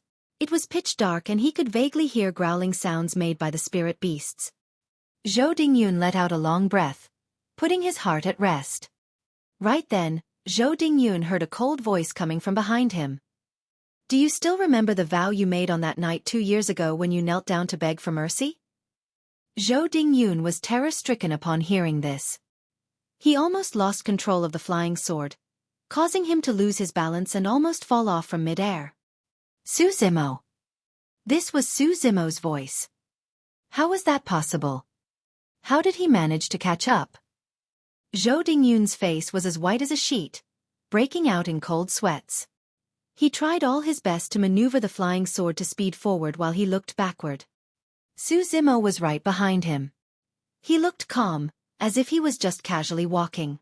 However, every stride that he took was as far as 20 to 30 feet. He is not using his full force. At the thought of this, Zhou Dingyun seemed to have descended into an icehouse. He felt chills all over his body. Su Zimo's voice was heard again. "On that night 2 years ago, you swore that even if you were lucky enough to join the immortal sect, you would never seek revenge on me. If not, you will suffer a painful death where countless of arrows pierce through your heart.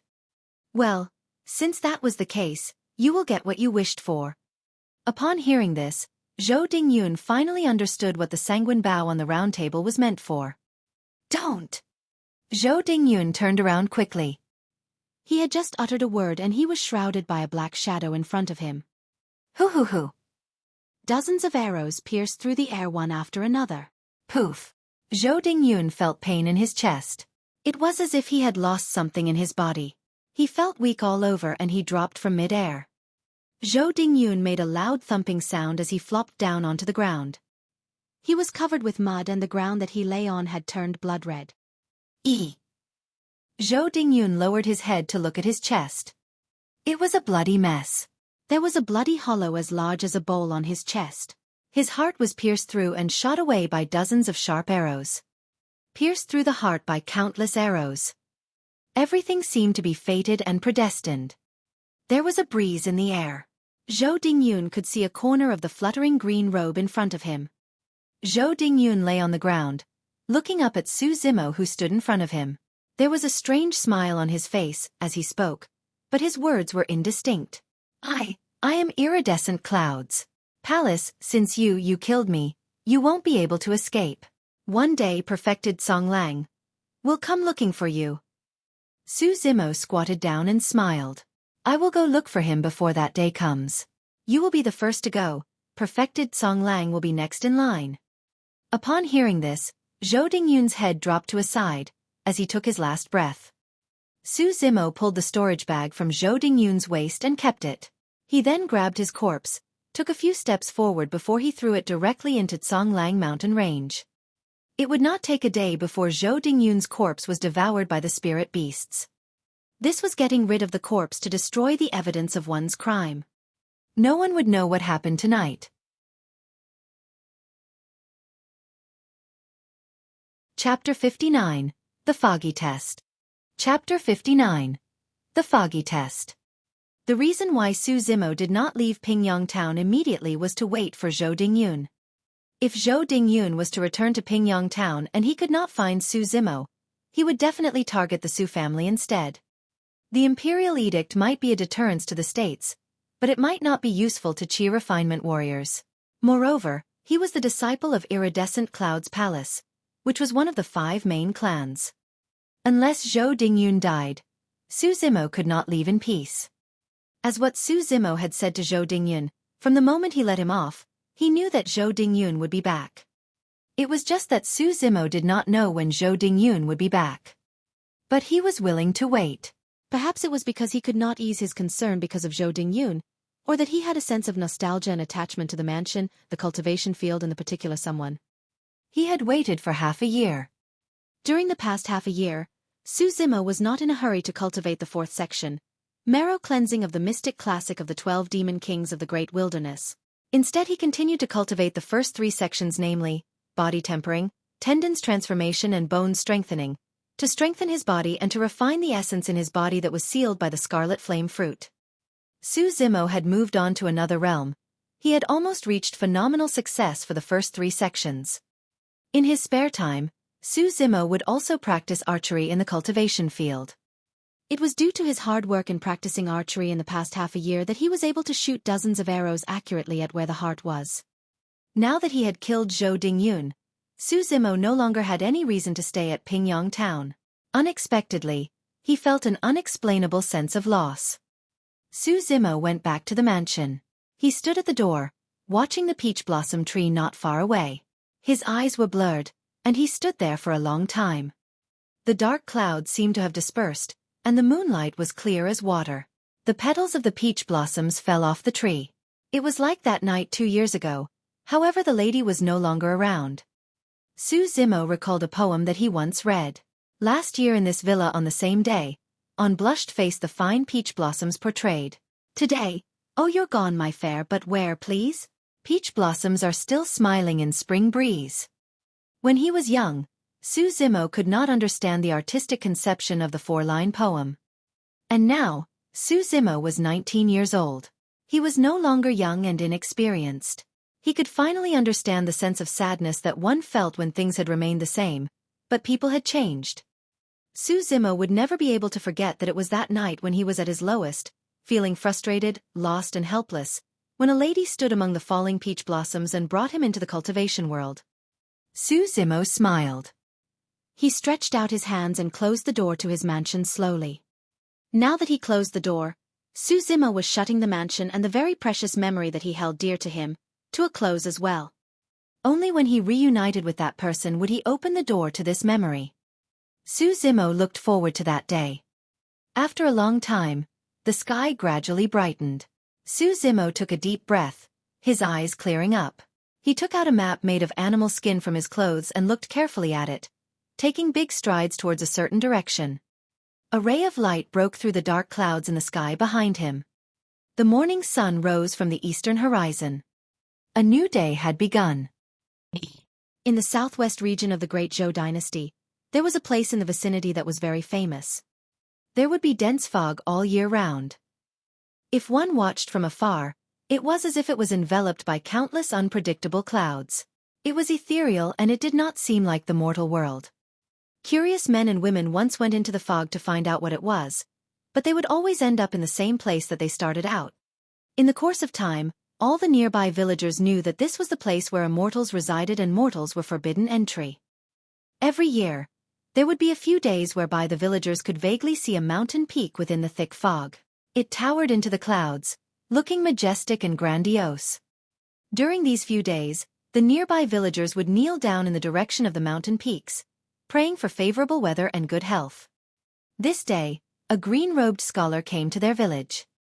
It was not really accurate to call him a scholar. The man looked handsome, however there was a long saber at his waist and a sanguine bow at his back. His outfit was quite odd.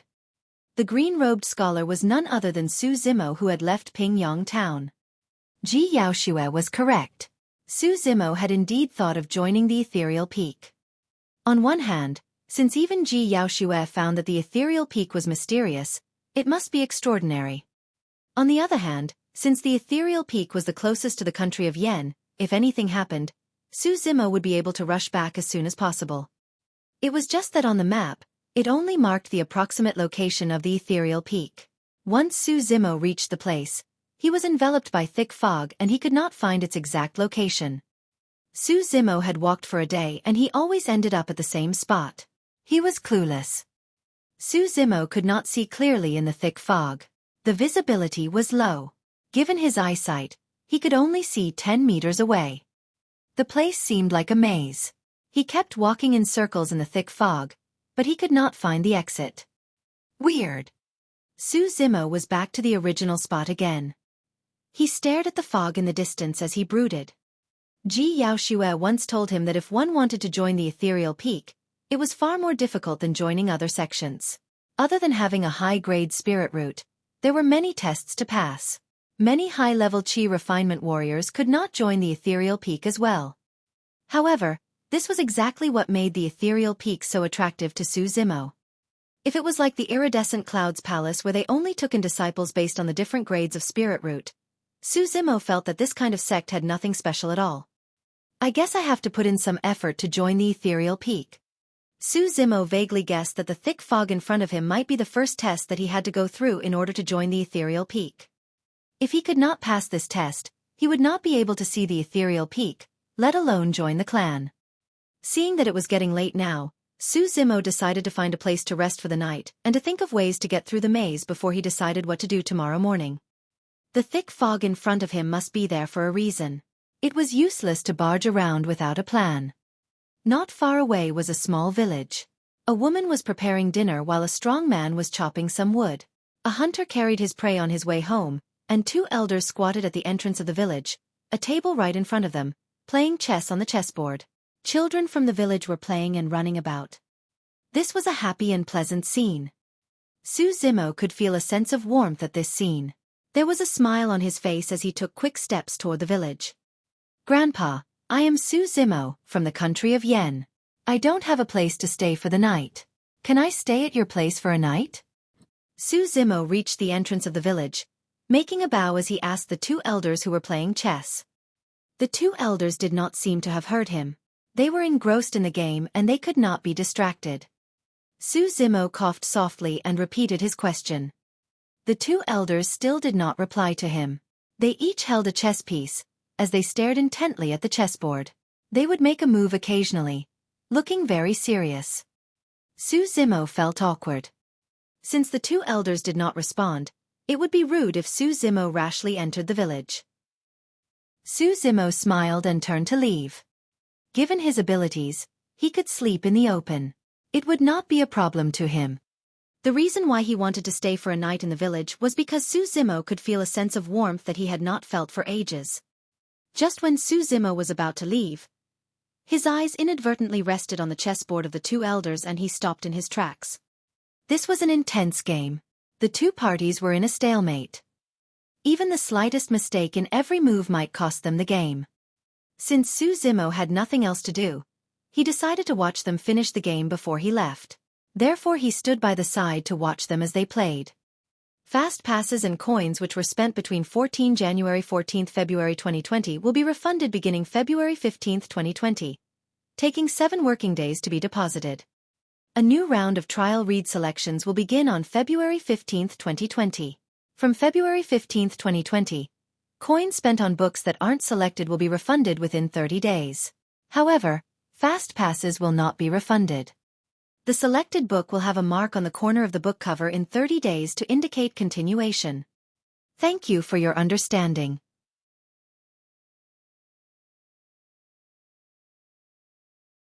Chapter 60.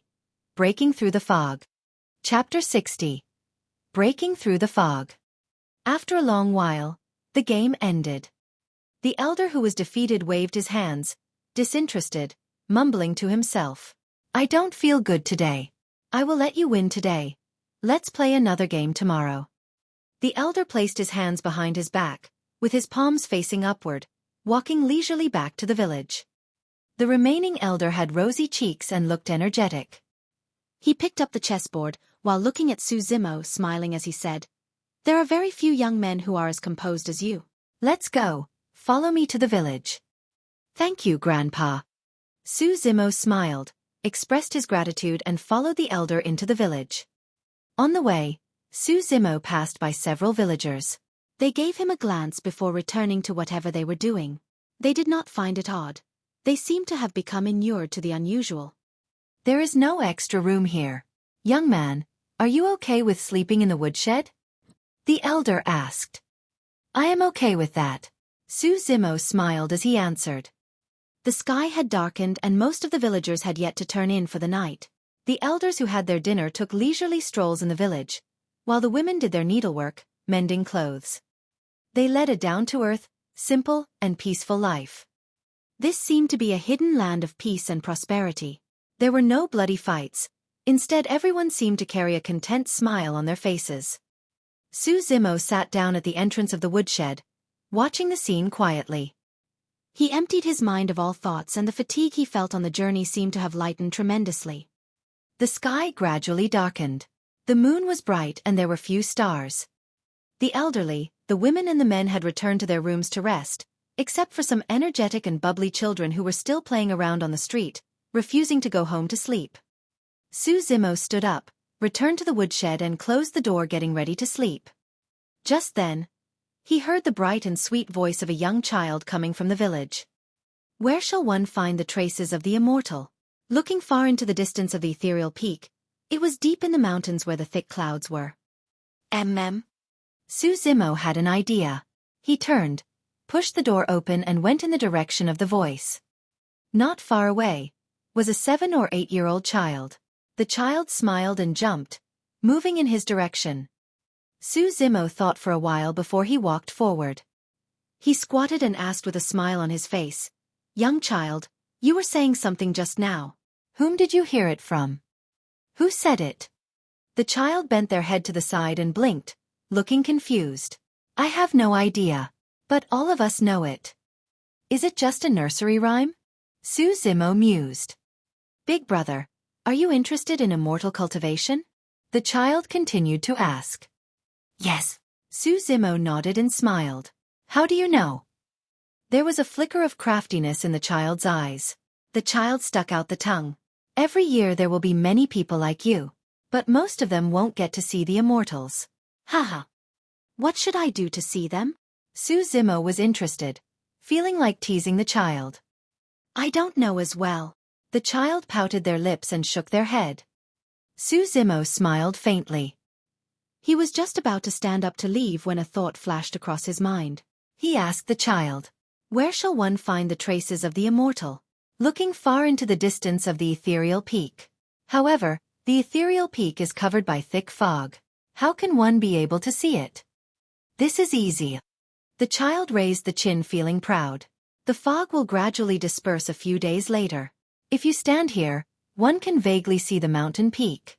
However, it will only last for 3 days. If you miss it, you won't be able to see it." Su Zimo was elated. As long as he could see the ethereal peak and moved forward in its direction, he would definitely be able to reach the foot of the mountain. Su Zimo certainly did not think that he only needed to pass through the thick fog to be able to join the ethereal peak. This was just the beginning. Su Zimo stayed in the village for 7 days. On the 7th day, the thick fog gradually dispersed and he could vaguely see a majestic and towering mountain looming in the distant clouds. Su Zimo bade farewell to everyone in the village and stepped into the thick fog once again. In the thick fog, all the senses had been dulled and one could not have a good sense of direction. Su Zimo felt that after turning eastward and westward, he seemed to be retracing his steps at times. As the thick fog gradually dispersed, he could tell the exact location of the peak in the far distance despite being shrouded in fog. Su Zimo threw caution to the wind and tried to ignore the wrong impression he had because of his senses, moving forward according to the location of the mountain peak. All of a sudden, gurgling sounds could be heard coming from deep in the fog. It was frightening and eerie. It seemed as if spirit beasts were moving about, stepping on the grass. It was getting closer and closer. A faint bloody smell wafted over him. Su Zimo squinted and stopped, looking in the direction where the sound came from.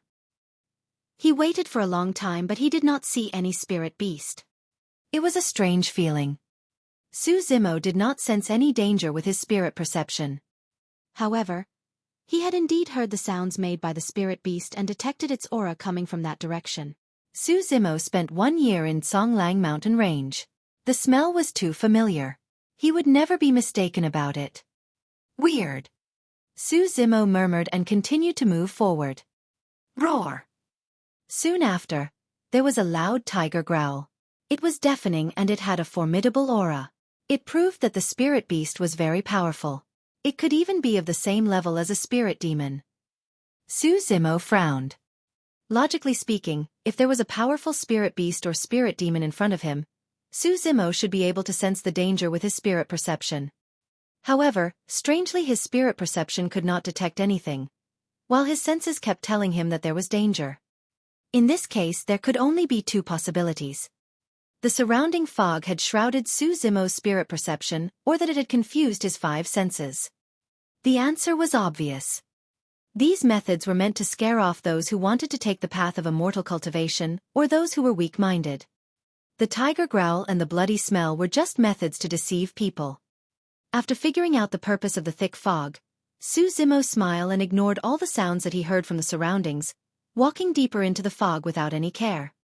Nevertheless, it was a brilliant move to make use of the thick fog to confuse one's senses. If Xueqimo did not have spirit perception, he would be trembling in fear and taking careful steps along the way. Xueqimo gradually sped up and he walked out of the thick fog in no time. Everything became clear in front of him. As far as the eyes could see, there were verdant and lush vegetation, clear waters and green hills. It was full of vitality. He felt as if he was in the immortal world. There was a stone gate not too far away. At the back of the stone gate was a mountain road that was paved with green stones. The path winded around the mountain and led all the way to the deep, dark end of the fog. On the two sides of the stone gate stood two young smart-looking children who cultivated Tao. One of them was plump while the other was thin.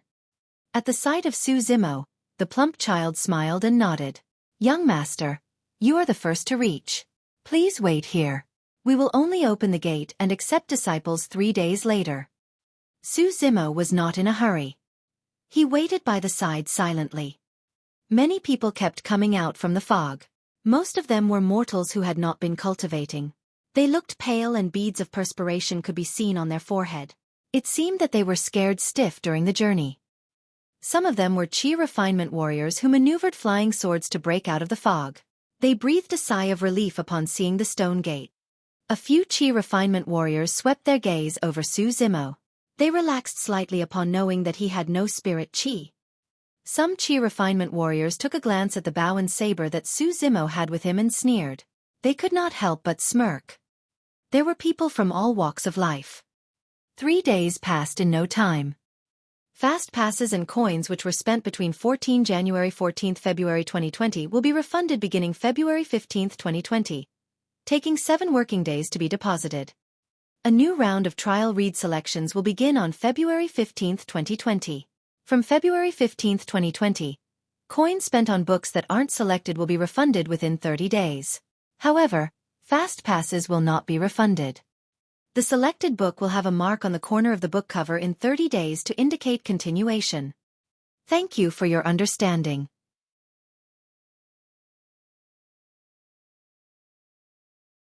Chapter 61, Spirit Testing Stage. Chapter 61, Spirit Testing Stage.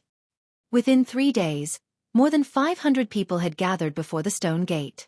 Most of them were mortals who had not cultivated before, and there were a couple dozens of chi refinement warriors. Once the 3 days had passed, the fog behind them turned murkier and impenetrable. Even if anyone outside wanted to join Ethereal Peak, they could only wait for the next year by now. Notwithstanding the 500-odd people waiting outside the stone gate, even the 2 children could not really conceal their fatigue after the 3 days as they stood there chatting idly. "Senior brother, how many of these people do you think can get to join the sect?" 5 at most." Through that vast forest, the sound of birds singing and running water was all around. As such, the discussion of the 2 children was almost like mosquito buzzing and no one could hear them. Yet, within the crowd, a bow and saber-carrying scholar frowned as a look of shock flashed through his eyes. Cultivating the mystic classic of the 12 demon kings of the great wilderness did not merely change one's body. The body-tempering aspect would heighten their sense of smell, the tendons transformation aspect their sense of vision, and the bone-strengthening aspect their hearing. The changes were all-encompassing. Even though Xueqimo was of the human race, his physical body and 5 senses were even sharper than those of spirit beasts. Despite the soft voices of the 2 children, Xueqimo heard everything clear as day. Only 5 out of the 500 of them could be accepted into the sect. That was a ratio of 1 to 100. How could anyone imagine that? Xueqimo had initially thought that he would be able to enter Ethereal Peak with ease with his borrowed heaven spirit root. But now, it seemed like he couldn't just rely on that. The conditions for one to be able to join Ethereal Peak must be extremely stringent, or there wouldn't be so many people eliminated. Just as Su Zimo was contemplating on what he should do, he heard the two children continue. Who do you think stands a greater chance, senior brother? The couple that doesn't really seem to fit in. Even though they're only at level 5 chi condensation, they look like they have an extraordinary aura. They're decent. Oh, that little fatty too. He looks rather sharp, so he should be fine. Junior brother. He's even fatter than you. Hee hee. Su Zimo swept his gaze at him. Amongst the crowd, a man and woman stood by their own somewhere slightly further, not fitting in with the crowd. Su Zimo was around the same age as the man who wore a purple robe with sharp brows and an edged chin. He looked haughty as his hands rested behind his back with eyes closed, standing still. It looked as though he was one with the environment. The woman was wearing a flawless white blouse and looked beautiful like a fairy. Yet, her ravishing looks carried a cold expression where one could sense from a distance away. Su Zimo had a feeling that the reason why the man did not want to fit in was out of disdain, and the woman merely did not want to. As for the little fatty, to be exact, he was not little at all and looked to be around 16 years old. His neck and waist could not be made out, and he merely resembled a water bucket that had 2 elephant legs as he rolled about the crowd without stopping. His rotund face carried small beady eyes that fluttered about. In just 3 days, he was already one with the crowd. Senior brother, what about that bow and saber-carrying scholar? Do you think he has a chance? The fat child asked. Su Zimo was curious when he heard the conversation being steered to him, intrigued to find out what the skinny child thought of him. That man is a little strange. Even though he's a scholar, he's carrying a huge bow and saber. I suspect that there must be more to his weapons. Right then, a gentle ray of sun shone through the greenery. The sun had risen. Arranging their attire, the two children stood on either side of the stone gate with a stern expression. The skinny child spoke. Ethereal Peak's disciple acceptance consists of 3 stages. First is the immortal affinity stage. There is a certain affinity required for one to attain immortality. I believe that all of you have that for being able to make it through the mist here. The second stage is the spirit testing stage. Those with a superior class spirit root, earth spirit root or heaven spirit root will be able to make it to the third stage once they pass through this gate. The third stage is called the life and death stage. Those who the second stage can head up the stone steps behind me and you'll pass once you reach the peak. But let me remind you guys, this is an extremely treacherous peak. Any misstep and you'll fall to your death without a corpse. Please do be careful and not force yourselves.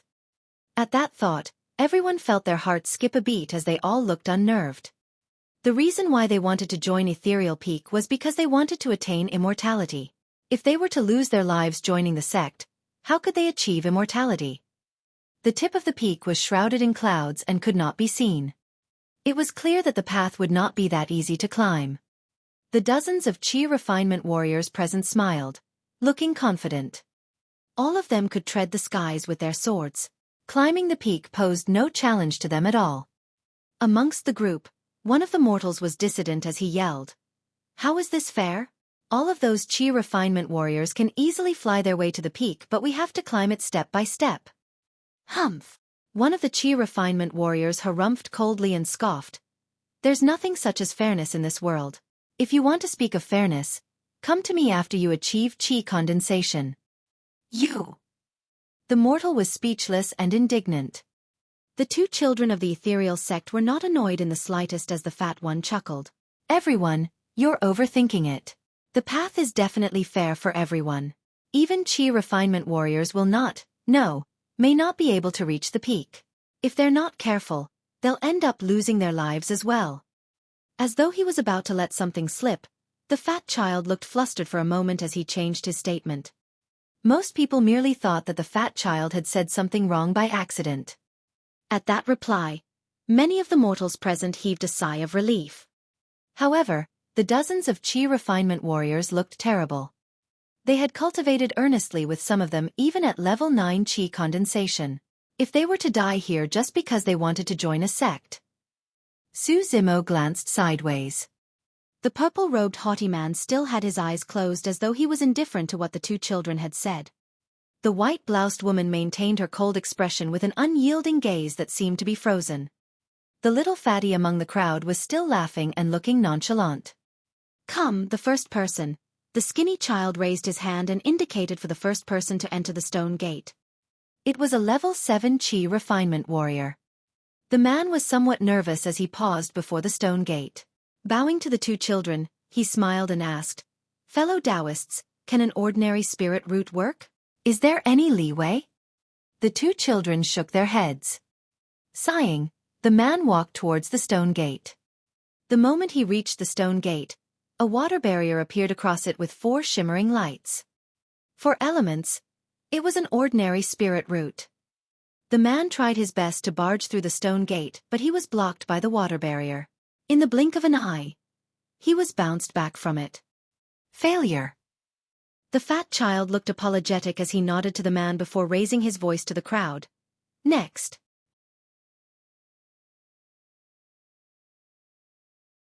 Chapter 62. Variant Spirit Root. Chapter 62. Variant Spirit Root. Pseudo-Spirit Root, fail. Ordinary Spirit Root, fail. Superior Class Spirit Root, pass. Everyone continued proceeding to the stone gate where more than half of them were rejected. Only those with a superior class and above spirit root could get to pass the spirit testing stage. In the blink of an eye, there were only a couple dozens of people left with the haughty man, the white-bloused woman, the little fatty and Suzimo. There had yet to be a single heaven spirit root amongst the tested yet. There were tens of earth spirit roots and the rest were all superior class. The two children could not hide their looks of disappointment as they placed their remaining hope in the last dozens of people. Right then, the little fatty walked through the stone gate all smiles. The moment he reached the stone gate, a roaring sound rang out, scaring everyone. Bang! Boom! Boom! The water barrier turned yellow right away before materializing slowly into a sturdy mud wall. Earth Element, Heaven Spirit Root. Out of the 500 over applicants, there was finally a Heaven Spirit Root. The two children nodded to the little fatty with a kind smile, their eyes sparkling. As he crossed the stone gate with ease, he came to the two children with smiles and pulled their hands together like long-lost friends. Casually, he started engaging the both of them in conversation. Both of them were a little stunned and they nearly spilled everything about themselves within a few mere sentences. At that sight, Suzimo smirked internally. That little fatty looked to be amiable and cute from the outside, but her was sharper than any of them. Before long, the skinny child was the first one to recover as he coughed gently and swung the little fatty's chubby hand away and said in a deep voice, "Fellow Taoist, please respect yourself and wait at the side instead of distracting us." Yes. Self-respect. I understand that I've got a huge self to respect. The little fatty giggled without looking awkward at all. The skinny child rolled his eyes and got rid of the little fatty before yelling toward the stone gate. Next. Someone tried and failed once more. The number of people remaining was diminishing. Finally, the haughty man opened his eyes as he turned to look at the white-bloused woman not too far away. Giving a slight grin, he headed for the stone gate. His actions attracted everyone's attention. It was as though he was a born ruler where every single move he made would attract the gazes of the masses. The little fatty stopped smiling and looked at the stone gate. Frowning slightly, the white-bloused woman raised her head and her eyes followed the haughty man coldly too. The haughty man stopped himself before the stone gate where the water barrier showed no indication of color. Hee. After a temporary silence, giggles spread from the crowd. What's he putting a show on for when he doesn't even have a spirit root? I know, right? And here I was thinking that he was someone incredible. Wait, something's not right. How did he become a Qi refinement warrior without a spirit root? The moment that sentence was spoken, everyone fell silent. It was as though an invisible hand had gripped covered the mouths of the mocking crowd as they watched with agape eyes. The two children had a stern expression as well. The little fatty was in deep thoughts. As though he had realized something, his chubby body shivered slightly as he could not contain his shock. Ooh! Right then, a bizarre howling sound came out of the stone gate as the water barrier shimmered, looking like a breeze had just passed through it. Wind Element, Variant Spirit Root. The two children yelped. When he heard that, Suzimo's heart skipped a beat too. Of the 5 types of spirit roots, the Heaven Spirit Root was the best and rarest. However, there was a single spirit root that was even rarer than that, the variant spirit root, containing elements such as wind, thunder, ice, light and darkness etc. One could say that a heaven spirit root could only be found in 1 out of 10,000 men. Yet, a variant spirit root was tenfold rarer than that. Naturally, a variant spirit root only had a single element as well and was a type of heaven spirit root. However, that did not mean that it was stronger than the usual 5 elements. It was just extremely rare. The haughty man smiled and crossed the stone gate with ease. Excitedly, the skinny child whispered, "Junior brother, stand guard over here. I'll go inform the peak master and be right back." "Yes, yes. Hurry on, senior brother," the fat child replied hastily. Right then, the white-bloused woman outside the stone gate moved as well. "Hold on, senior brother. We can wait till this one's done too," the fat Dao child called back the skinny one.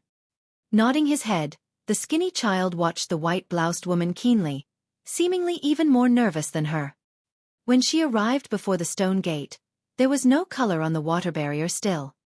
This time round, no one dared to mock anymore. Could it be another variant spirit root? The eyes of both children widened in disbelief. Everyone else watched the stone gate with bated breath. Crack, crack, crack. Suddenly, a layer of frost covered the water barrier before freezing it into ice. Ice element, variant spirit root. Everyone gasped. It's been tens of years since a variant spirit root has appeared at Ethereal Peak. But now there's 2 in one go? No, I've got to hurry and report it to the peak master. The skinny child drew out a flying sword and sped towards the back of the peak, disappearing in the blink of an eye. Everyone else watched the haughty man and the white-bloused woman with looks of admiration and respect. The little fatty smiled his way to the white-bloused woman before pandering to her. "Miss, you're so beautiful. I've never seen a woman as beautiful as you in my life. You're even prettier than our village beauty, Sister Kaifeng." It was as though thunder had struck everyone present as they rolled their eyes. That little fatty really did dare to say anything with drivel such as his village beauty, Sister Kaifeng and what not. He wasn't wrong in his words. The white-bloused woman was indeed extremely beautiful. However, most people would not dare to spout such truths, let alone in front of her. Yet, the strange thing was that everything seemed natural and sincere when they came out of the little fatty's mouth without a single bit of awkwardness. If any other women heard such an open and brazen compliment, they would definitely feel shy. However, the girl was unmoved as she glared at the little fatty coldly without saying anything. The little fatty wasn't dissuaded as he slipped away to the haughty man's side before commenting in awe. "Sir, you have such a good figure. I'm really envious." "Get away." The haughty man's lips pursed slightly as he spat out those 2 words. "Ah, all right." The little fatty nodded his head keenly as he disregarded cleanliness and rolled away on the floor immediately. Because his figure resembled a ball to begin with, his rolling motion indeed made him look less than human. The white-bloused woman's lips twitched as her frostiness diminished slightly, watching with a trace of bemusement. Spying her expression with his sharp eyes, the little fatty stumbled over to the white-bloused woman's side with an intoxicated expression. His eyes seemed as though they were sparkling as he praised, "Wow, you really look so beautiful smiling." Instantly, the friendliness in the girl's eyes disappeared. However, she stretched out her delicate hand and patted on the little fatty's head, neither harshly nor gently. Smiling with squinted eyes, the little fatty looked to be enjoying it. How could there be someone this shameless? Those were the words that passed through everyone's minds. When the fat child looked at the remaining tens of people and saw nothing special about them, he waved his hand patiently and demanded, "Continue with the test." "Hurry up." Su Zimo tidied his clothes before heading up.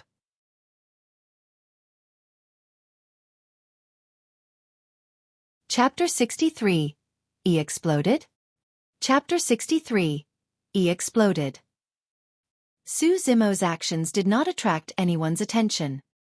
Compared to the haughty man, white-bloused woman and little fatty, he seemed simply way too ordinary apart from his slightly weird dressing.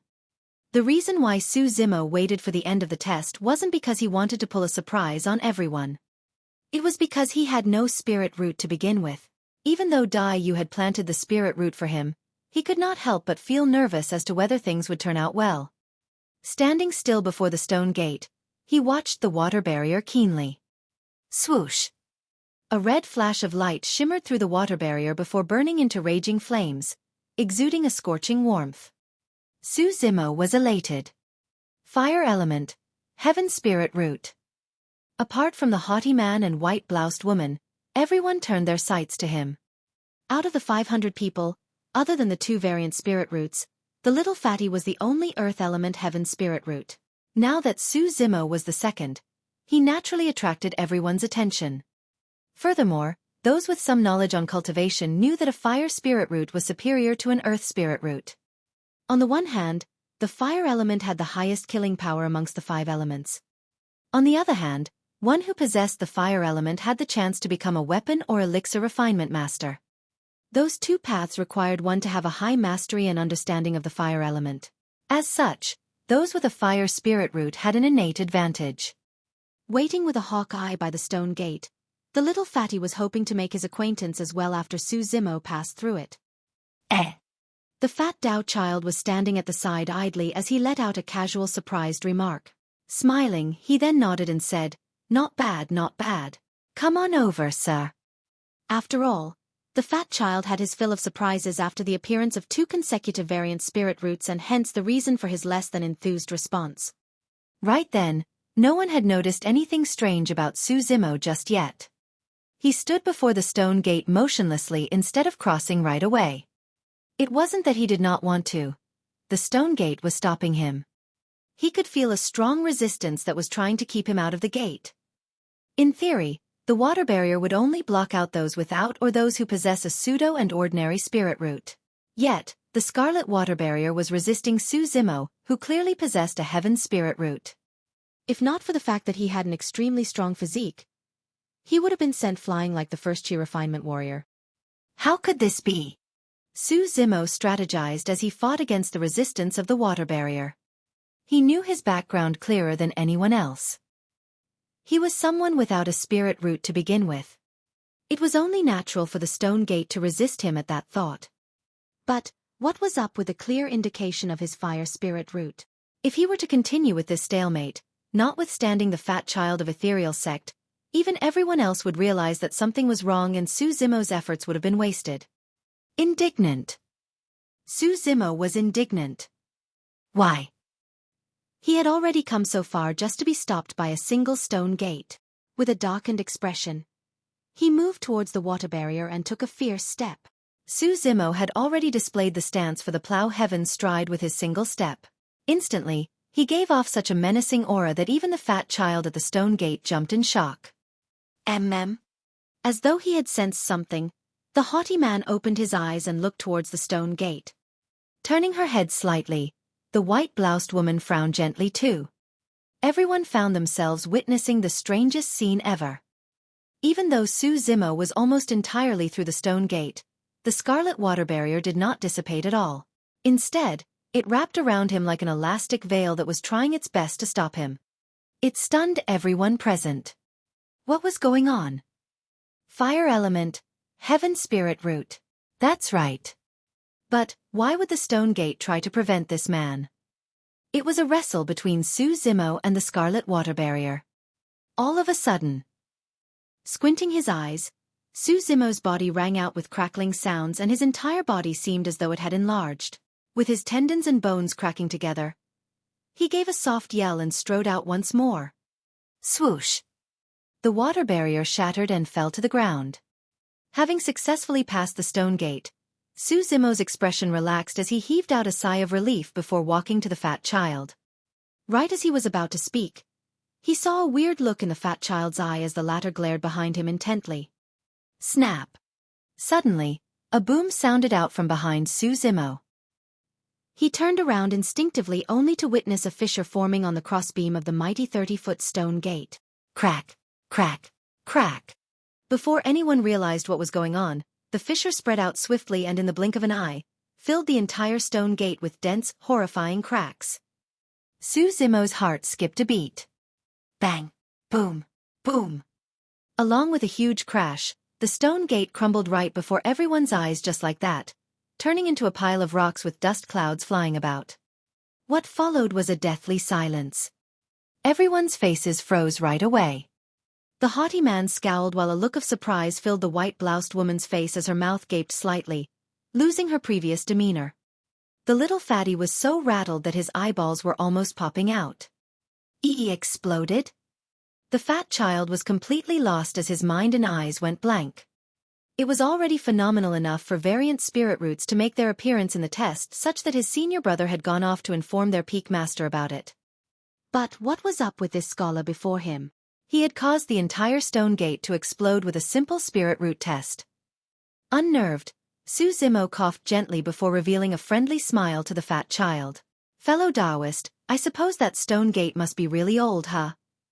Yeah. Yes. The fat child replied automatically. It's been a couple thousand years now. That must be it then. Xueqi nodded his head and continued solemnly. It's only natural for problems to arise since the gate has been here for such a long time enduring the weather all round the year. How unfortunate that I had to come across its demise. Ha! The fat child's jaw almost dropped to the ground. Xueqi patted the fat child on the shoulder and reminded sincerely. This may not be a bad thing though. At least, it serves as a reminder for the sect to conduct constant maintenance to some of the older structures you guys have so that today's situation does not repeat itself. These issues have to be nipped in the bud before they are allowed to manifest. The fat child was befuddled to begin with through the confusion. With Xueqi's explanation, he was even more astounded and was almost convinced. In reality, the stone gate was initially a gigantic spirit testing stone with its middle dug out by the cultivators of ethereal sect and placed here, turning into the stone gate they perceive today. The spirit testing stone was a spirit item of the universe and was extremely perceptive to spirit roots. There was no way it would be destroyed through a lack of maintenance. If no one had destroyed it, it could have lasted for even millions of years without any issues. The little fatty was the first to react as his eyes flickered, glancing at Xueqi while raising a thumbs up. He knew that he was not at Xueqi's level where the latter could spout nonsense with a straight face. As such, he could not help but feel impressed. Xueqi could not help but feel guilty. Everything had gone beyond his expectations. Even though what he said was akin to duping kids, it was better than having his background exposed.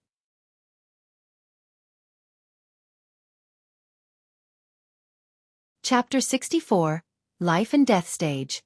Chapter 64, Life and Death Stage.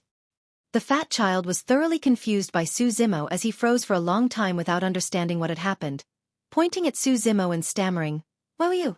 Aye. I'll go let the peak master know about this too." Shrugging his head as though trying to clear his mind, the fat child patted his storage bag and summoned a flying sword before speeding to the back of the peak.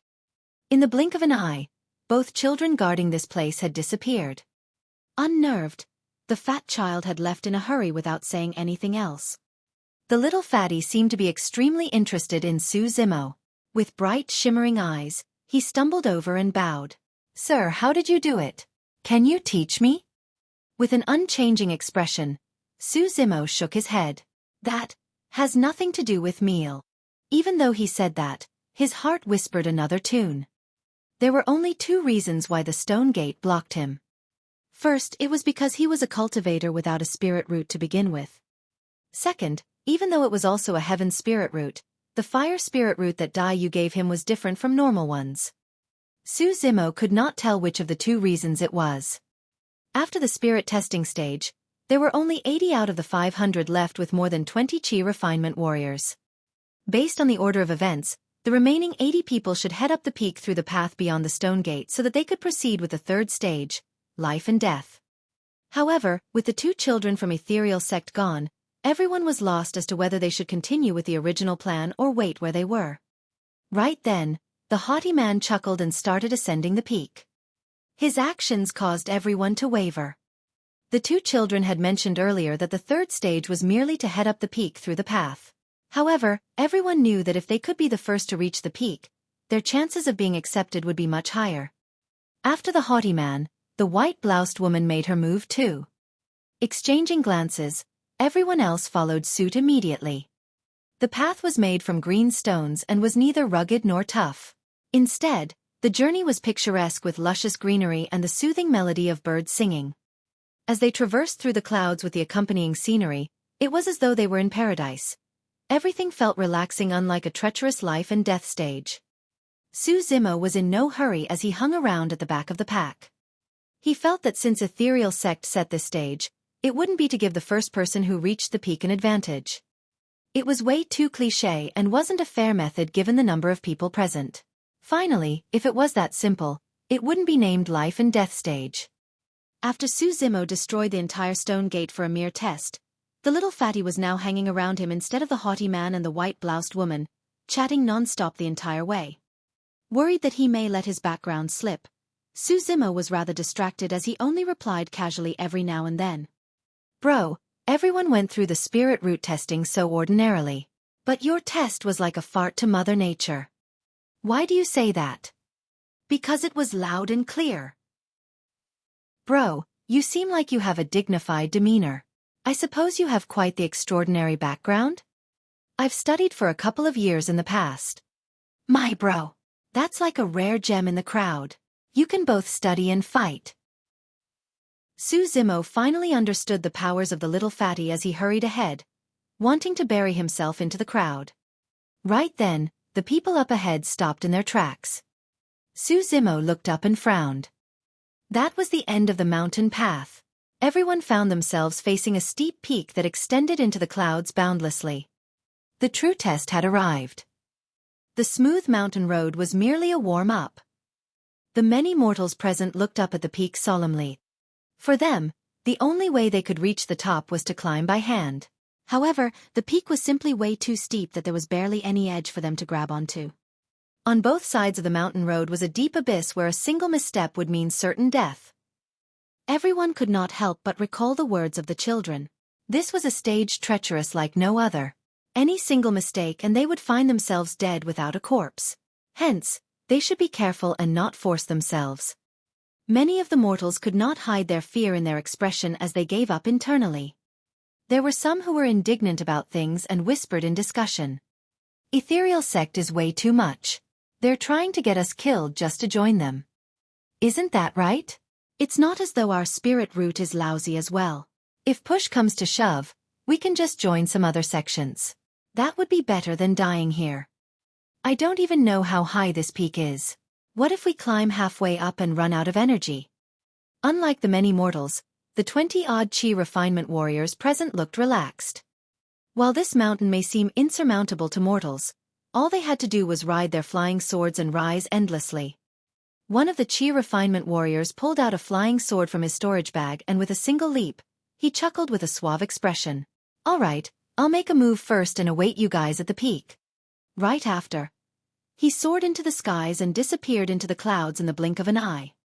Not willing to lose out, the other chi refinement warriors took out their spirit weapons and followed suit. Yet, the strange thing was that the haughty man did not move at all. Instead, he frowned and gazed into the clouds, contemplating about something. It was the same for the white-bloused woman as she stood there in deep thoughts. Some of the mortals gathered their courage and began climbing the peak. Compared to the chi refinement warriors, they were much slower and every single step was horrifying. A single misstep and they would fall right into the abyss. Bro, aren't you moving? The little fatty looked at Su Zimo. Right as he was about to reply, a shriek rang out from the clouds. Ah! Everyone's heart skipped a beat. In the blink of an eye, a shadow fell from the clouds and glided through everyone's vision into the dark abyss beneath. At that sight, everyone's expressions turned grim as chills ran down their spines. The person who had fallen was the chi refinement warrior who had moved first. A chi refinement warrior was dead just like that. What had he encountered up there? The clouds rumbled and shifted, emanating a chilling killing intent. Ah! It was yet another shriek. A shadow fluttered by them and dunked into the depths of the abyss. Gulp! Gulp! The place rang out with everyone's gulping sounds. In just a mere short while, 2 chi refinement warriors had fallen to their deaths. The 2 children were right. The third stage was fair for everyone such that even chi refinement warriors may not be able to reach the peak. The few mortals that had just started climbing up the peak found themselves getting cold feet as they watched everything unfold in utter horror. There were already people who had started to climb down. What kind of a joke was that? There was no need for them to take such a risk when even chi refinement warriors have died. Suddenly, The haughty man laughed and mumbled. Life and death stage, life and death stage. The peak represents life while the abyss represents death. Interesting. Challenging.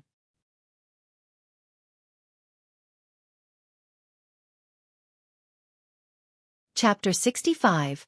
Crane Obstacle. Chapter 65. Crane Obstacle. The way most of them looked at the haughty man had changed. While everyone else was scared to death and wanted to back off, he was the only one who looked raring to go without a single bit of fear. Ah! Ah! Yet another chain of shrieks as the Chi refinement warriors who had moved ahead first fell from the clouds one after another, disappearing into the abyss on either side of the mountain path. Finally, there were people who could take it no longer as they started backtracking. The little fatty held his tongue and exclaimed, even a level 9 Chi refinement warrior fell down. Just what did they encounter in the clouds? Su Zimo saw everything even clearer. There were a total of 23 Chi refinement warriors who soared into the skies. In the blink of an eye, every single one of them had fallen. That was a little horrifying. Many mortals started climbing down the walls, looking terrified with trembling feet. Without even turning back, they dashed down the mountain path. There were more than 80 people who had passed the second stage. Now, all the 23 Chi refinement warriors have already failed. Coupled with the mortals who had left, there were only 17 people left at the base of the peak. All of the 17 were resolute warriors who did not show the slightest look of fear in their eyes, even at the sight of all those Chi refinement warriors falling over. Even the little fatty who was chattering the entire way merrily had gone silent, his beady eyes fluttering about as he was deep in thoughts. Su Zimo had always felt something unusual about this stage as everything seemed suspicious. However, he could not point out just what exactly was wrong. At almost the same time, both the haughty man and white-bloused woman summoned a flying sword and soared to the skies. However, their speed was clearly slower. It was clear that both of them were being wary about the situation as well. Bro, remember to be careful. I'll scout the way for you first. The little fatty was also a Chi refinement warrior as he retrieved a small shield from his storage bag. The shield expanded with the wind and carried his rotund body into the skies slowly. The remaining 14 people inclusive of Su Zimo were mortals who had no spirit Chi within them. If they wanted to ascend the peak, they would have to climb the peak step by step physically. Su Zimo hesitated no more as he approached the base of the peak. With a nimble leap, he hung onto the walls and started climbing up swiftly. That shocked the remaining 13 people as they almost mistook him for a monkey instead of a human climbing the peak. By now, Su Zimo had almost perfected his tendons transformation. He was nimble like a python and agile like an ape. Moving with ease, the peak posed no challenge to him at all. Apes were natural-born climbers. If Su Zimo had given it his all, even Chi refinement warriors who could soar through the skies may not even be able to match his speed. Previously at the Tsonglang mountain range, even when Elder Qian of Joyful Clan soared through the skies, Su Zimo's speed while climbing the towering old tree matched his. Of course, Su Zimo had used his Sanguine ape transformation at that time, and Elder Qian was only a foundation establishment cultivator.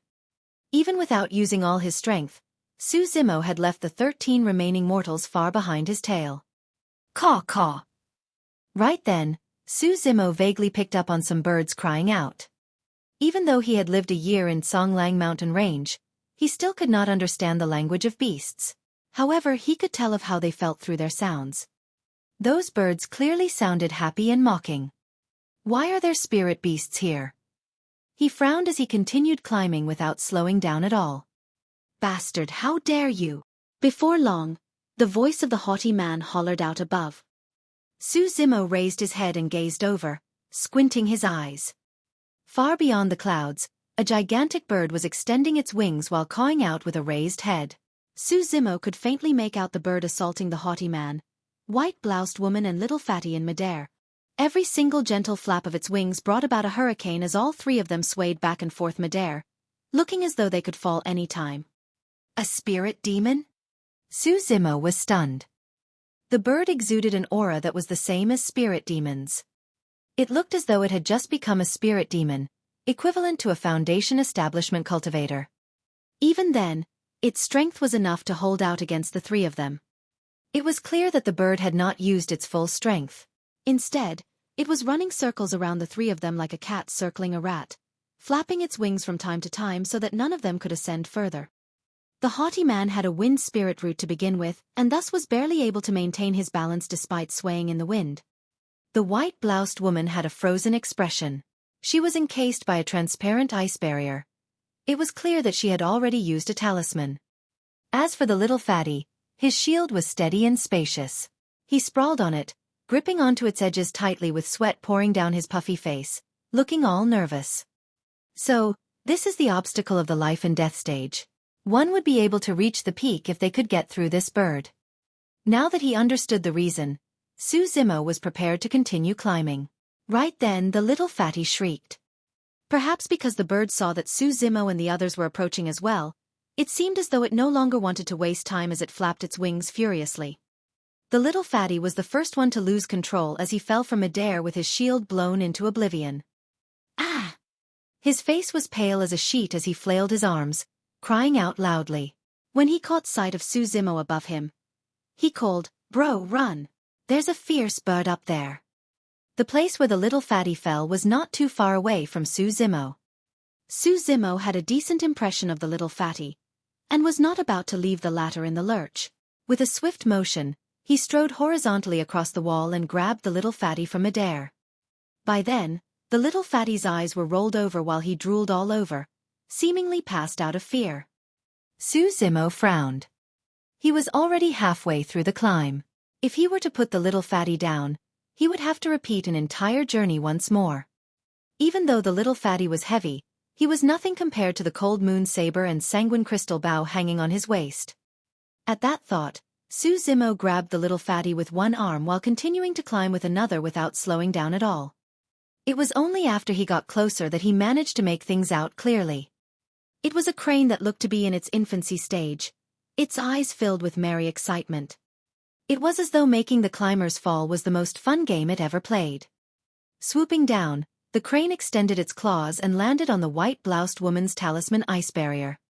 Crack! Crack! The barrier began cracking as the crane clawed at it with ease. With a strong gust of wind, the woman then fell from her sword. Even though her gaze looked slightly dim, she did not make a single peep of disgruntlement as she disappeared into the abyss. The haughty man followed soon after, holding out for not much longer under the attacks of the crane as he fell through the skies looking indignant. Caw caw! Rearing its head, the crane looked extremely gleeful.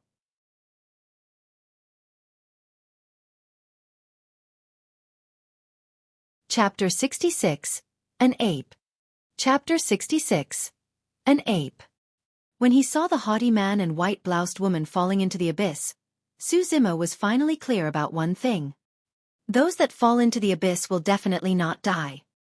Since the two of them possessed a variant spirit root and the peak master of Ethereal Peak already knew about it, there was no way they would be allowed to die. However, Xueqi did not know what those who fell into the abyss would encounter. Shifting horizontally, Xueqi dodged from the crane's line of sight and continued speeding up the peak. Even though he only had one hand, his feet were as nimble as his fingers after he removed his shoes. Digging themselves into the wall of the peak, he continued climbing steadily. The crane had extremely sharp senses. With a swift flap, it appeared above Xueqi's head and cried out, looking at him with a taunting expression as though mocking his little play of trying to dodge it. The man and crane had finally met. On a peak enshrouded with spirit chi elsewhere, two grace middle-aged cultivators sat opposite to one another. They were both clad in white robes and one of them had a flying sword emblem engraved on his sleeve while the other had a hexagon emblem. Both of them were sipping tea lazily. Beside them stood a skinny child who was relating something excitedly. Variant spirit root? Two of them? One of them placed his teacup down and turned around to ask. His expression slightly changed. The skinny child nodded furiously. The other cultivator asked, what spirit roots were they? One is wind and the other is ice. At that, the two cultivators exchanged glances and smiled, apparently pleased. Wen Xian, your peak's about to produce two more geniuses. There were 6 peaks to Ethereal Peak where the highest amongst them was the true Ethereal Peak that was visible to the outside world. Surrounding it were 5 other peaks: Spirit, Elixir, Talisman, Array and Weapon. The cultivator known as Wen Xian, the one with a flying sword emblem embossed, was the peak master of Spirit Peak. The other person was Xian Yi, peak master of Array Peak. Naturally, anyone who could be a peak master was definitely a perfected golden core. Even though all the peaks had their specialties, Spirit Peak was the strongest amongst them with the most disciples. Because they valued cultivation realms the most highly, everything they learned and imparted were killing techniques. If there were variant and heaven spirit roots, they would most likely be selected by Spirit Peak. Wen Xian smiled and stood up. I'll go take a look and see how many tribulations of the life and death stage those two can pass. Don't worry. Those with variant spirit roots are blessed by providence. They'll naturally be able to pass the tribulation of life and death. A teasing expression flickered by the eyes of Peak Master Xian Yi as he joked. Look how anxious you are. Where's your poise as a peak master? Come, join me to take a look. With a hearty laugh, Wen Xian tugged at Xian Yi's wrist and wanted to leave together. Shaking his head, Xian Yi ducked away and laughed. I'm not going. Won't I be giving myself troubles by watching your Spirit Peak take all the good talents away? Right then, a chubby fat child ran over in a huff. Peak Master. TT, this is bad. Both Peak Masters exchanged glances, looking surprised. Why are you here too, junior brother? The skinny child asked. Sweating from head to toe, the fat child waved his lumpy hand and cried out. Peak Master, the spirit testing gate exploded. Exploded? Xian Yi and Wen Xian looked at one another confused. Wen Xian asked, why would it explode? Someone destroyed it? No. The fat child shook his head before nodding fervently. Yes. Wait. No. Both Peak Masters were thoroughly confused. Just what in the world happened? Speak properly. Wen Xian hollered with a solemn expression. The fat child could not help but recall the words of that scholar. Instinctively, he repeated, it might be because the spirit testing gate had been enduring the rough weather for such a long time without proper maintenance, that's why it broke apart. Bam! Wen Xian flicked the fat child on the head. Ow! Clutching his head, he pursed his lips sadly. What nonsense! Xian Yi could not hide his smile as he chuckled. Who taught you that? I'm sure you didn't think up that on your own, right? A scholar told me that, the fat child replied, but I think what he said makes sense too. And he was even kind enough to have me remind the sect to take care of our old structure so that... Bam! Yet another flick. Instantly, a big, swollen bump appeared on the forehead of the fat child. He was almost bursting into tears as he asked with teary eyes, Peak Master, why are you hitting me? You're too silly, child. One day, you might even end up counting money for the man who sells you out. Xian Yi did not know to laugh or to cry. Wen Xian spoke sternly. Tell me the entire series of events. Do not hide anything from me. There was this scholar carrying a bow and saber. He came before the spirit testing gate and it displayed a fire spirit root, the fat child answered. Carry on. But the spirit testing gate did not allow him to enter. The scholar then continued barging through and the spirit testing gate exploded. Wen Xian and Xian Yi frowned and exchanged glances, still confused. Wen Xian asked right away, are you sure it was a fire spirit root? Yes. The fat child replied instantly, Peak Master, you've got to believe me. Even though I'm stupid, I can still tell that it's a fire spirit root. That's strange, Xian Yi could not figure out what happened. After a moment of silence, Xian Yi spoke, Wen Xian, I'll accompany you to see just what is up with this scholar. Without the use of any spirit weapons, the both of them soared through the skies and with a flip of their robes, carried the two children with them towards the front of the peak. Before long, all four of them arrived at where the spirit testing gate was. It's indeed broken. Xian Yi stared at the lump of rocks beneath him where the spirit testing gate once stood and murmured silently. When Xian asked, where is that scholar? He's gone, the fat child looked around. Suddenly, Xian Yi replied, no, they're up the peak. The 8 distresses formation of the abyss has already been activated. Yes, those two with the variant spirit roots are there already. Wen Xian asked hurriedly, how many tribulations have the two of them gone through? They've already passed 2, life and death. You can rest easy now, right? Xian Yi chuckled. After pausing slightly, Xueqi shook his head. Wait, the bow and saber-carrying scholar isn't going through the 8 distresses formation. He might have left already out of fear. When Xian harumphed gently, this unknown lad appeared and destroyed our ethereal sex spirit testing gate and left just like that? Brazen. Caw caw. Right then, the hurried calls of a crane rang out from beyond the clouds. Wen Xian and Xueqi looked up. Far above, a figure was shifting nimbly around the walls of the peak without falling off. Even while dodging the attacks of the crane, the figure was still climbing to the peak rapidly. Even with the eyesight of a perfected golden core, they could not see clearly due to the distance between them and the tip of the peak. Xueqi, look. There's an ape. Wen Xian said as he pointed to a black shadow on the peak.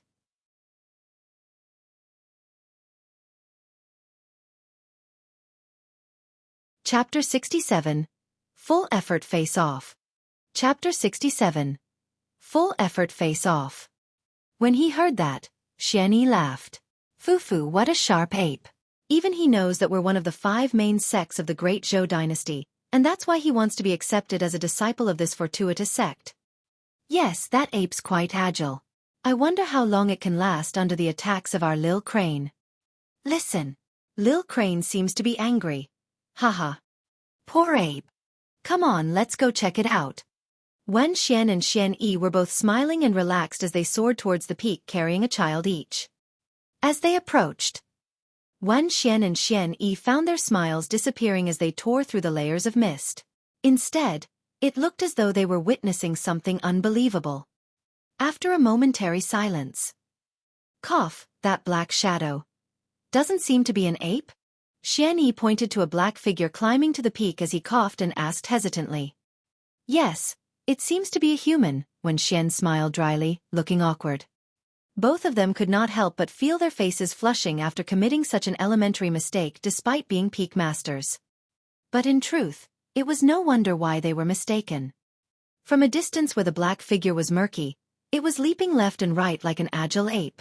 Even though both of them were perfected golden cores with an immense amount of knowledge, they would not have thought that the figure was a human. As they got closer, their expressions changed once more. That doesn't seem to be a human. Yes, there are 2 of them.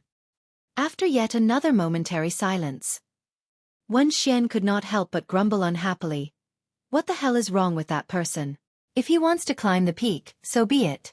Why is he even carrying a fatty with him? Wait, that man's carrying a bow and saber too. Haven't I just heard of someone with that getup? Xueqi remarked suddenly. Right then, the fat child beside Wen Xian pointed at the figure excitedly and yelled, Peak Master, that's him. That's the scholar. On the steep mountain peak. Each time the crane flapped its wings, Su Zimo clung tightly onto the wall with his fingers and feet dug deeply into the rocks. Against Su Zimo's fingers, those sturdy rocks seemed as soft as tofu. For any mortal, they would have to find places they could step on if they wanted to climb the peak. However, that was not the case for Su Zimo. If not for the crane blocking his path, the peak he was climbing would be akin to flat ground for him. As of now, all the mortals after Su Zimo had already fell due to the crane's flaps. He was the only one still climbing. To be exact, there were 2 mortals left. He was carrying the little fatty too. The crane's eyes shone with rage as it cried out. Soaring into the skies, it swooped down at Su Zimo with its sharp talons. That was a vicious dive. Su Zimo wanted to dodge, but it was too late. In the blink of an eye, he let go of his hand suddenly as he swayed dangerously in midair. He then reached out and dug himself into the wall once more. Snap! A large rock above Su Zimo's head was smashed into dust by the crane's sharp talons as everything sprayed down on his face. However, he was unaware of it. When some of the rocks smashed on the little fatty's body, that rotund body trembled obviously. Suddenly, Su Zimo realized something as he dangled the little fatty in midair and hollered, "Stop pretending or I'll toss you down." The little fatty's eyes burst wide open as he replied hurriedly, "Please don't scare me, bro. I know my mistakes now." "Do you still want to reach the peak?" Su Zimo asked quickly. "Yes, of course. Hold on to my back on your own. Don't blame me if you fall."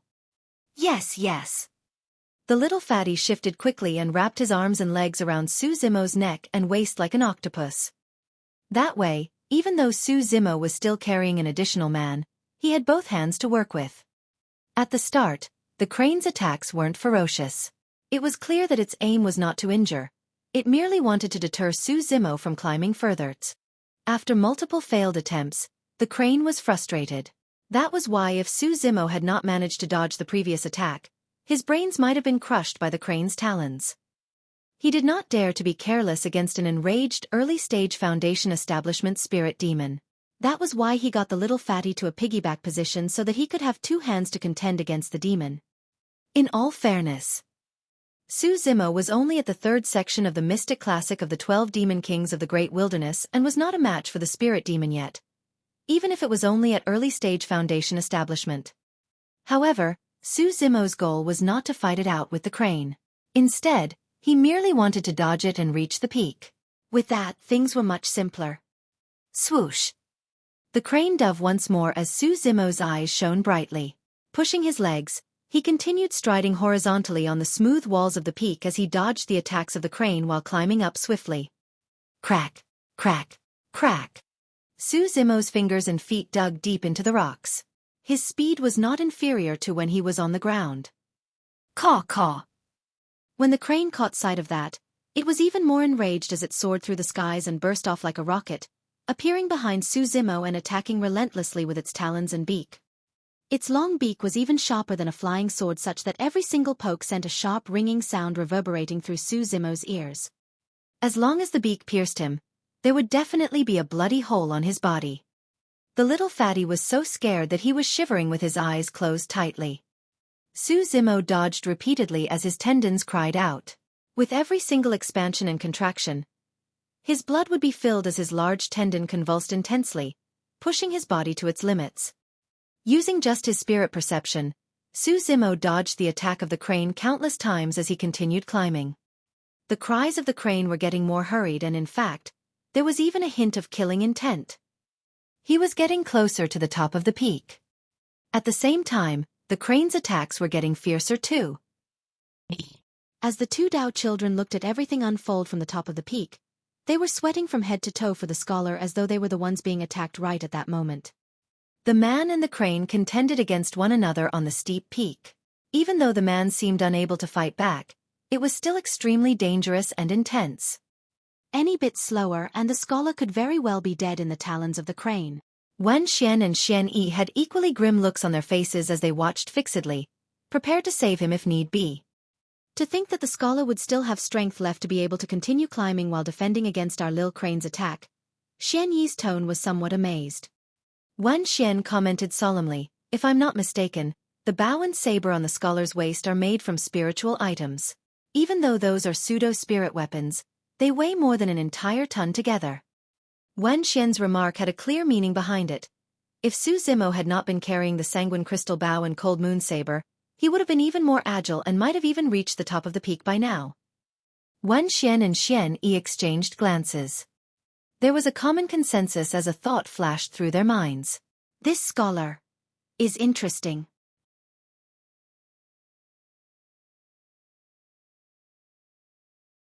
Chapter 68. Ascending the Peak. Chapter 68. Ascending the Peak. How did this lad train his body? That level of nimbleness, harmony and stretchability is something that even a spirit beast can't match. His movements resemble an ape and python, yet there are many differences. He might have learnt them through observing wild beasts. Seems like this lad is rather talented. I wonder how many tribulations of the 8 distresses formation he can pass. At that, both Wen Xian and Xueqi froze with a startled expression. Wen Xian murmured softly, "The 8 distresses formation is set up within the abyss beneath. If this lad truly ascends the peak, wouldn't it be equivalent to him passing the 8 distresses formation?" On the surface, Ethereal Sect's third life and death stage was for the cultivators to ascend the peak. However, in reality, they had set an obstacle and it was intended for everyone to fall into the realm of the 8 distresses formation within the abyss. That was the reason why the fat child had almost let slip at the beginning of things. After all, no one would be able to ascend the peak. Only those who managed to pass through life and death tribulations within the 8 distresses formation would be sent to the top of the peak where they would be able to join the sect. If they failed the 2 tribulations, they would be teleported outside and would not be able to join the sect. At the same time, those cultivators would not know what had happened at all, merely feeling fortunate that they did not die. The 8 distresses formation was a type of illusory formation that consisted of 8 tribulations: life, age, illness, death, meeting with what they hate, parting with what they love, unattained love, and all ills of the 5 skandhas of Buddhism. There were 2 reasons why they had to beat around the bush by requesting the cultivators to climb the peak before knocking them down. First, the steep peak would first deter the cowards and those who lack resolve. Immortal cultivation was a heavenly defying act and was a path of extreme difficulty. If even those who had resolves of steel and bravery may not even reach the endpoint, there was no room for cowards at all. Second, if everyone were mentally prepared that they would be faced with the 8 distresses formation, the illusory realm would not be able to bewitch them, that easily ethereal sect would not be able to achieve their full aim. In the cultivation world, be it illusory skills or formations, there would definitely be distinct loopholes to it. If the affected party were to be able to maintain their composure and alertness, they would be able to see through it and would not be bewitched by it. However, by sending the masses up the peak before beating them down, no one would be prepared, and as they were faced with death, they would definitely panic before they enter the 8 distresses formation of the abyss. Right then, with everyone assuming that they were dead, they would then accept the illusory realm and go through the death tribulation. Once they pass the death tribulation and endure through the life tribulation, they would be considered to have passed the 3rd stage of ethereal sex tests and would be able to join the sect. Of course, there were 8 tribulations to the 8 distresses formation, and the more tribulations one could pass, the better. This was not just a simple test, it was a rite of passage for the mind. After all, everyone would have to endure the pain of the 8 distresses in their lifetime, and cultivators were no exception to it. Yet, a problem had appeared. If Su Zimo managed to ascend the peak, ethereal sect's 3rd stage would have been set for nothing. Wan Xian lowered his voice further and said, "Let me attack and strike him down secretly. We can't go against the rules of the sect by accepting someone that hasn't gone through the 3rd stage." Xian Yi shook his head and chuckled. "No matter. Right now, I'm honestly curious as to whether he can ascend the peak with just his own strength." Pausing for a moment, Xian Yi's eyes lit up as he remarked gruffly, "If the lad truly manages to ascend, I'll set an array formation for him myself to let him have a full taste of the 8 distresses formation." As the peak master of Array Peak, the 8 distresses formation was his masterpiece. For a peak master to declare that he wanted to lay an array formation personally for an unknown scholar was something that had never occurred through the history of ethereal sect. On the wall, the man and the crane were still going at it. Su Zimo was already sweating all over. His eyes remained bright as always, emanating an endless fight in them. Initially, the little fatty kept his eyes shut and was extremely frightened. However, he was now fully excited, yelling from time to time from Su Zimo's back to taunt the crane. Caw caw. Despite trying everything, the crane could not stop Su Zimo in his tracks at all. Coupled with the little fatty's mocking, it was even more furious and its attacks turned fiercer. Su Zimo was pent up as well after being chased by the crane for such a long time. Seeing that he was merely a step away from the top of the peak, Su Zimo took in a deep breath and circulated the Anaconda Eclipse's Mind Sutra before bellowing, "Damned bird, take this." Clang! A sharp slicing sound rang through the place. Su Zimo had retrieved the cold moon saber on his waist and slashed upwards. Swash! A cold light shot through the air. Stunned, the crane no longer dared to attack Su Zimo as it flapped and ran away. It had not expected Su Zimo to make a move. More than that, it had not expected that Su Zimo would dare to make a move on it. Within Ethereal Sect, no one dared to bully it. Notwithstanding the 5 peak masters, even Ethereal Sect's master would dote on it. The job of pushing potential sect applicants into the 8 distresses formation was initially done by other cultivators of the sect. However, the crane volunteered to do it, thinking that it was interesting. Indeed, it was rather fun at the start to see people being chased into the 8 distresses formation one by one. Yet, the crane no longer found it fun after encountering this bow and saber-carrying scholar. A feather glided by slowly. Even though the crane had managed to dodge the attack, the cold moon saber still sliced away one of its feathers. That sight caused the two peak masters watching above to freeze momentarily, almost striking out as they gripped their spirit weapons tightly. The gall of that lad to dare bully Lil Crane. He's definitely going to have a hard time in the future if he gets accepted into the sect. Both Wen Xian and Xueqi looked at Su Zimo with a trace of pity. Right then, Su Zimo did not know what was going on. After that slash, he was overjoyed as he burst out laughing. Damned bird, you're still too weak. Go back and train for a couple more years. With a reverse throw, Su Zimo stabbed the cold moon saber into the wall of the peak and in one swift leap, jumped onto the blade with the tip of his toes. He then hopped up while conveniently pulling the cold moon saber out of the wall with his feet. The entire process was fluid as water without any pauses at all. In the blink of an eye, he had arrived at the top of the peak. Looking down at the crane that was still circling around in midair, Su Zimo waved and smiled. Goodbye. The crane was still in its infancy stage. In human years it was nothing more than 8 years old, and that was when it was most playful. Even though it wasn't injured by that slash, it still felt upset about it. Looking at Su Zimo's actions, the crane blinked a few times as though it was about to tear up before flying towards Ethereal Peak while crying non-stop. Caw caw. Caw caw. The cries of the crane reverberated through Ethereal Peak, alarming many people. Didn't Lil Crane go to the front peak to bully them? Why does it look as though it was the one that was bullied? A brown-haired youth seated within a palace on Elixir Peak asked curiously. From a palace on Talisman Peak came a cold-looking middle-aged lady. Watching the crane fly through the air, she frowned slightly and muttered, "What's wrong with Lil Crane? To think that someone of Ethereal Sect would dare bully it?" A disheveled old man appeared on Weapon Peak as well. Slovenly dressed, he burst out in laughter. How dare to see Lil Crane being on the losing end. Interesting. Interesting.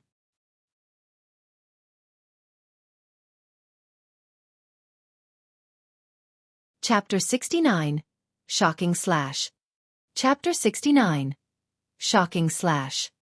Su Zimo turned around and saw 4 people. He had met the 2 children previously. Apart from them, there were 2 middle-aged cultivators with exceptional auras, looking at him weirdly. Su Zimo guessed that the 2 of them must be seniors of Ethereal Peak.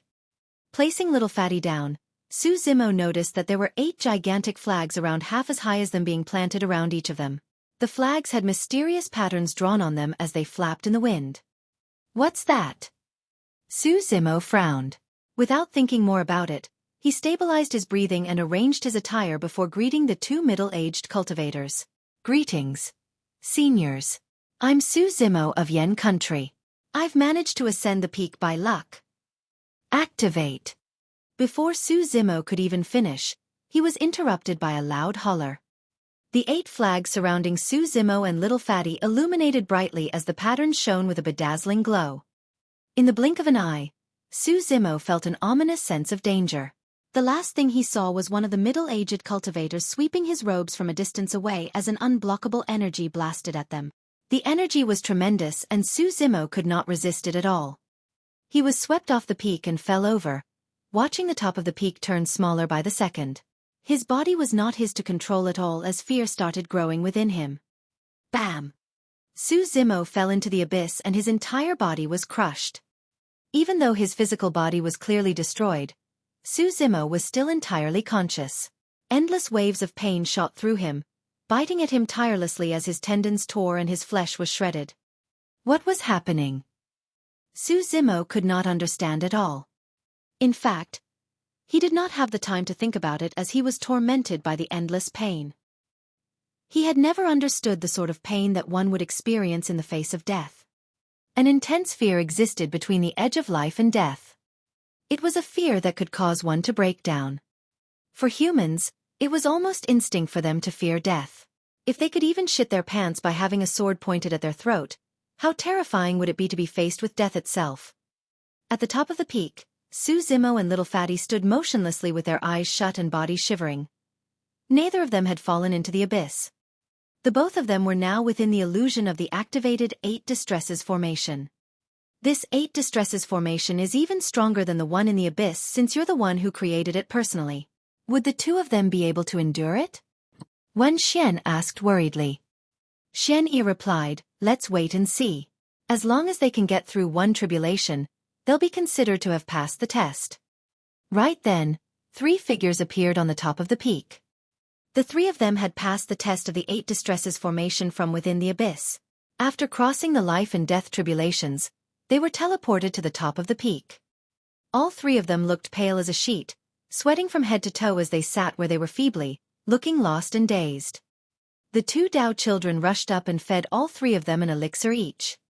Once they consumed it, the 3 people looked more relaxed as their faces started to fill with life once more.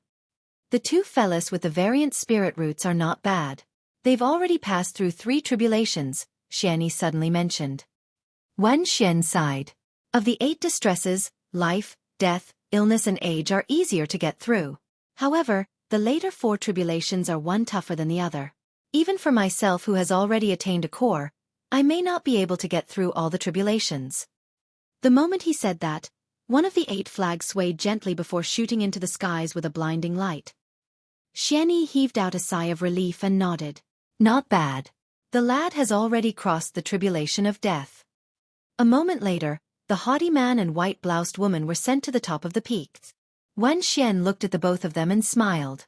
Well done, you guys have passed through 4 tribulations. Take a rest at the side. Swoosh. Yet another huge flag swayed before bursting into the skies. That's fast. He's already endured through the distress of life? Xueqi was surprised. The distress of life was something that everyone had to go through but have forgotten. Within the womb, a fetus would be coiled into a ball with its arms and feet unable to stretch, and neither could it breathe. It was akin to being sealed in a tight cage, and the pain of it was excruciating. That was also the reason why babies would cry the moment they are born. Before long, another streak of light broke through the clouds. Right after, a 4th beam of light. This. Wen Xian and Xueqi exchanged glances. Both could read the shock in the other's eyes. From Elixir Peak, a brown-haired youth soared into the skies and looked at the lights from afar, frowning to himself. That light's from a flag for the 8 distresses formation. There's actually someone who could have Xueqi create the formation personally? With a slight pause he muttered to himself, no, I've got to go check it out. At the same time, a shadow streaked out towards the front peak from Talisman and Weapon Peak respectively. Bam! A 5th beam of light appeared. Before long, a brown-haired youth, cold-faced middle-aged lady and a disheveled old man appeared on the top of the peak as well. All 5 peak masters were gathered. Swoosh! A huge flag wavered. A 6th beam of light. He's already passed through 6 of the 8 distresses. What a mental fortitude! Where is this lad from? The brown-haired youth asked with a deep voice. He's from Yen country. I don't know anything other than that, Wen Xian shook his head. The cold-faced lady swept her gaze across Su Zimo's body and frowned, asking, Fire spirit root? That seemed to be the case. However, for some reason, the spirit testing gate refused to let him through. We can test him with a spirit stone again later, Wen Xian replied. Right after he replied. Bam! The 7th beam of light shot through. Su Zimo had passed through the 7th tribulation. Little Fatty was already sprawled on the ground bawling in tears after enduring through the tribulations of life and death. He had yet to pull himself out of the pain received from the tribulations of the 8 distresses. During the time, the 2 Dao children explained to everyone present about the entirety of the life and death stage. From the initial 500-odd applicants, there were only 6 remaining on the peak who had passed the 3rd stage. Other than the haughty man, white-bloused woman and little Fatty, the remaining 3 were mortals without spirit chi.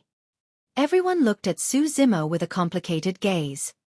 They had just gone through the tribulations of the 8 distresses personally, and could still remember the excruciating pain they had gone through. None of them could imagine the sort of torment it would be to endure through 7 different distresses. Xueqi spoke with a grim tone. The 8th distress is of the 5 skandhas. That is akin to all of the previous 7 distresses combined, and isn't something any human could endure. Let me dispel the formation lest the lad is hurt.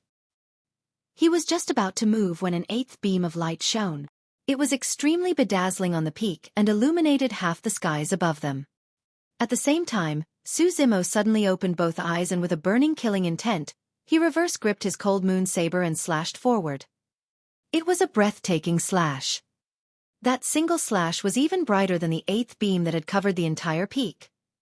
It was directed right at Xueqi with an intent so chilling that the air on the peak seemed to have frozen and gone stale. All 5 peak masters were stunned right away. After all, the slash happened way too suddenly. Xueqi's expression was unchanged. Extending his finger, a light exuded from the tip of it as he tapped gently at the cold moon saber. Clang! The cold moon saber was sent flying. Su Zimo's body jolted as he stumbled back a couple of steps and nearly slipped off the top of the peak. When he saw the abyss beneath the layer of clouds below him, Su Zimo slowly woke up and realized that everything he had experienced was merely an illusion. The gazes of the 5 peak masters looking at Su Zimo changed slowly. You're tuning in to the Xueqi's Martial Arts Saga YouTube channel. Don't forget to subscribe and join us on this journey to catch the most captivating stories.